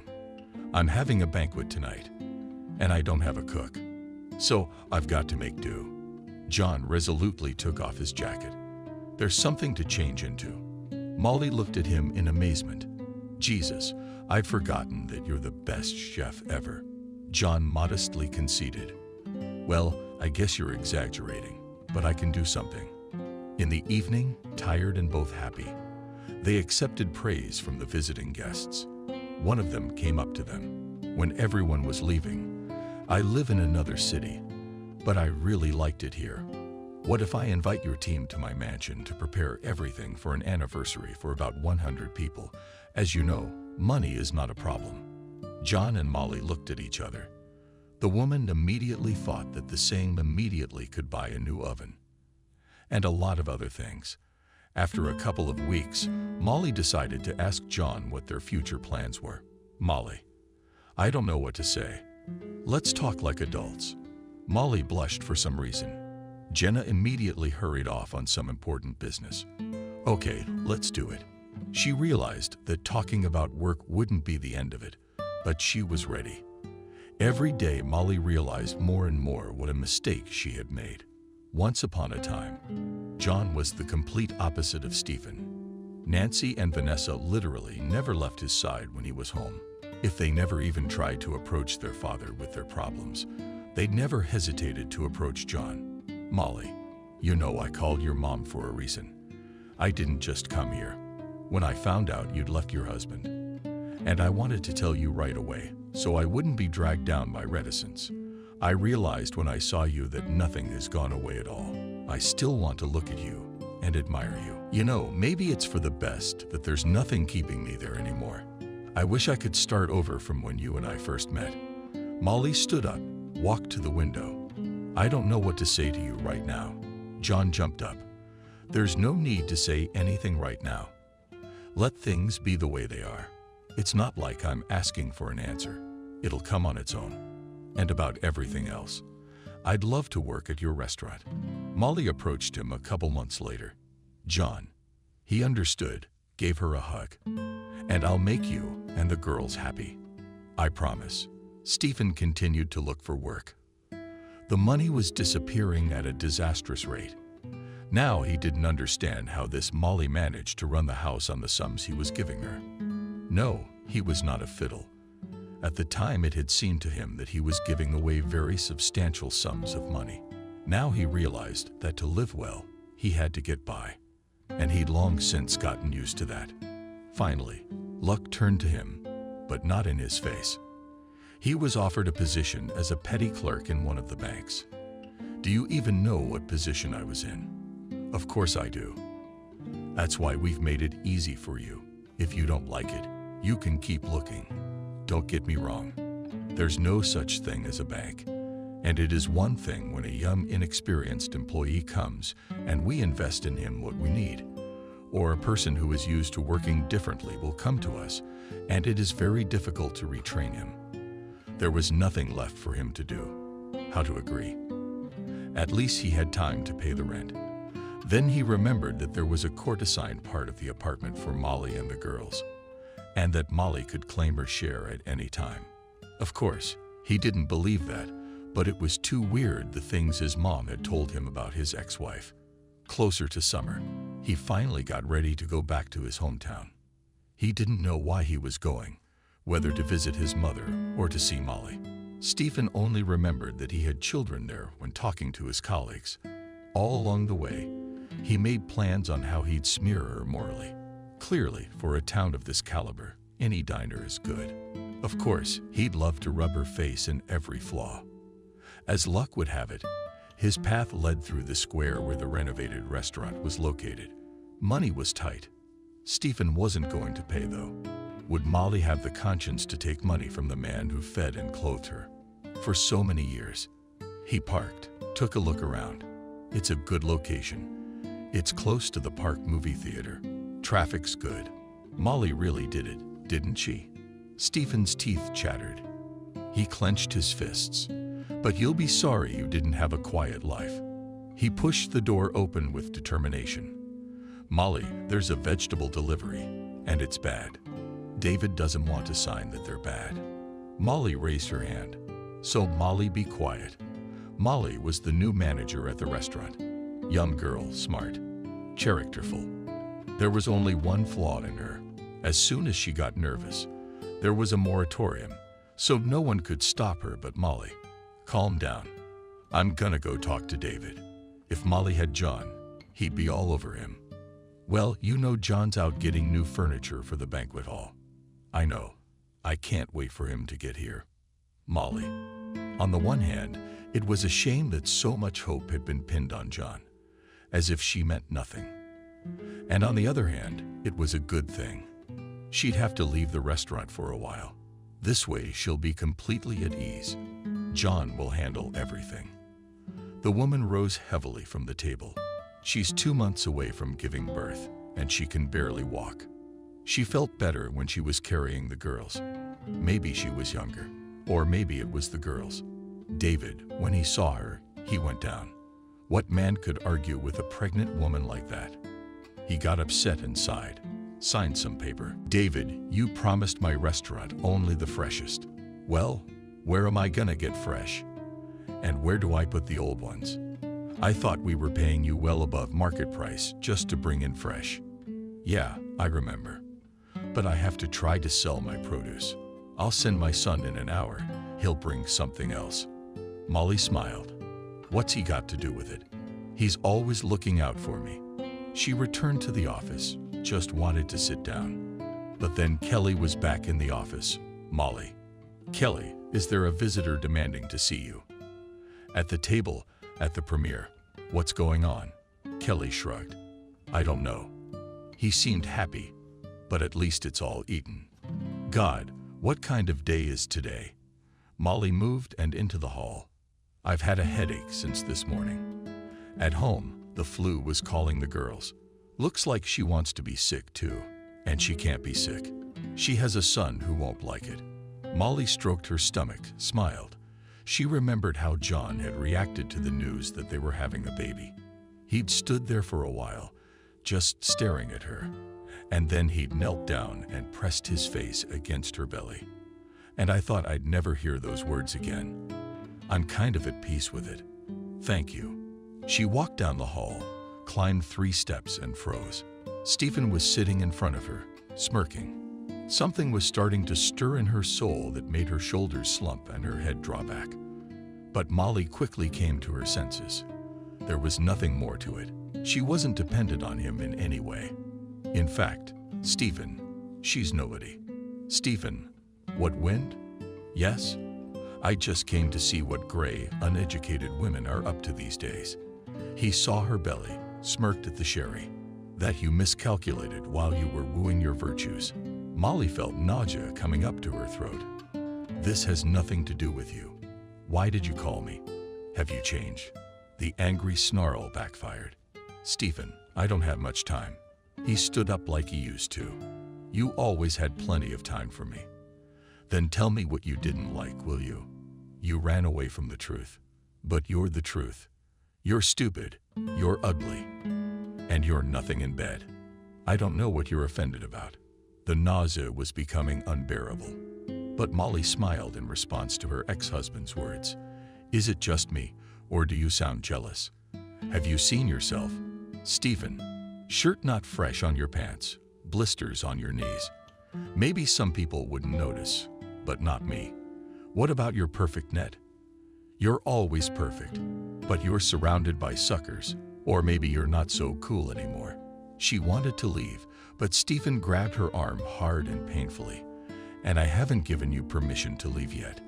Let go, it doesn't hurt. Molly jerked her arm sharply, and Stephen brought his face closer to her. I feel like you owe me a lot. Stephen, let me go. Do you hear me? You are nobody, you have no right. He squinted angrily himself and abruptly let go of Molly. She couldn't keep her footing on the top step and flew screaming downwards. The height was not great, but her position was. Molly fell right at the feet of her husband, who arrived and went looking for her. Molly. The man knelt down. An ambulance quickly. The staff were already running towards him, and John raised a heavy gaze to Stephen. And that's you. Stephen paid the price. He knew this guy from somewhere. He just didn't know where yet. Stephen realized he had to run. He'd better hide now. But he didn't have time. A fist met him on the last step. John, will you answer for this? Are you gonna answer for everything? He ran out of the restaurant, but no one chased him. Molly was falling into darkness, and then out of it came an unbearable stomachache. So much I wanted to scream. Be patient, honey, just a little bit patient. Jenna took the girls. Christopher said he'd give his ex-brother-in-law a proper welcome. He said he had the strength to throw him down the stairs. Molly smiled weakly. Daddy can. Pierced through her whole body again. Be patient, darling. We're here now. Someone was talking over her. Then they were taking her somewhere. She felt a prick in her arm, and it felt very light. Molly closed her eyes. John couldn't find his place.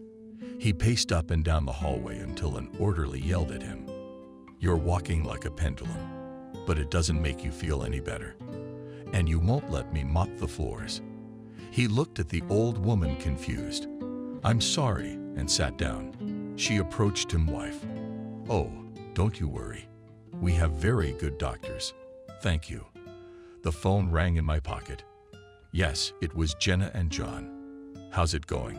How's Molly? The woman was crying. I don't know anything yet. She's in surgery. John, that creep Stephen. He set a pie on fire. How? Just like that. They caught him, but they couldn't save the pie. No one got hurt. No, it was nothing. John, why don't you call me when you know something? Okay. He just disconnected the call when the doctor came out of the door. John stood up and stared at him in silence. Why are you staring at me like that? You'd better watch your wife. About 15 minutes later. And it's unlikely the kid would have been saved by now. You're a premature baby, of course, but a strong one will gain weight quickly. So do not worry. John noisily exhaled. Molly and Molly, your mom. True, you will not be able to have children. We have 3. Well, that's good. John suddenly stepped toward the doctor. Thank you, hugged him, then grabbed his phone. Jenna, the boy's fine. Molly too. We're gonna build a new one. And way cooler than the first one. Wendy opened her eyes and immediately remembered what had happened. She put her hand to her stomach and froze in horror. Immediately her husband's smiling face appeared above her. Don't worry, everything is fine. Our son is alive and will soon be perfectly healthy. Anchor, Wendy, you know. He took her hand in his. When I realized I could have lost you, I thought about how I don't need anything here without you. What's my point? I love you so much that I didn't even realize it myself. Molly smiled, and I love you very much. They didn't get discharged until a month later. Molly was a little nervous. John had only been around for a few minutes lately, and then he'd run off. She couldn't figure out what was wrong. This morning she saw on the news that her pie shop had burned down a month ago. She was furious. Why hadn't he said anything? But she was building him houses. They were driving down some strange road. Why are we driving here? I want to show you something. Isn't that leftover pie? John turned to her. How long have you known? This morning. I just didn't want to worry you. The car had stopped. They were standing in the square just past Chelsea's, her restaurant, and next to them a small building with a nice sign, pastry shop at Sophia's. As you realize, on the other side of town, the pastry shop at Nancy's. Molly felt tears forming in her eyes. John, you and me. John, I remember her. And converted. Molly snuggled into his chest. Well, why was I such a fool and didn't marry you right away? Well, we all make mistakes in life. But if we take our time, our mistake will be our last. Jenna will nail us because she almost cooked all night, and the girls helped her. Molly laughed. She looked at her son, who was sleeping sweetly. Yes, we have to go. Our grandmother is strict. A week after we returned, the candy stores opened. A lot of people had gathered. Molly was worried. John, on the other hand, was completely calm. He now knew that nothing would ever destroy the happiness of their big and strong family. And on top of all this, he had brought 2 pastry chefs from the capital. He had forgotten to tell the line about it, and now he was afraid to. Just a few days ago, there was a trial. Stephen confusedly said that his ex-wife had brought him to such a state. He explained that she had taken away his luck, and in fact, she should be tried. And Molly suddenly stood up. I want to drop the lawsuit. Let him live free. John only then realized how much Molly had punished Stephen. At first, he didn't understand such an impulse, and when Stephen stopped next to them and said, it turns out you didn't do the honest rednecks, so I hate your debt now. John stood up, and Stephen quickly headed for the door. John looked at Molly. She finally smiled. What's the matter? Let him suffer a little. It won't last long anyway. John laughed. Yes, you are a dangerous woman. Molly replied with a smile. I'm just the most loved and loving.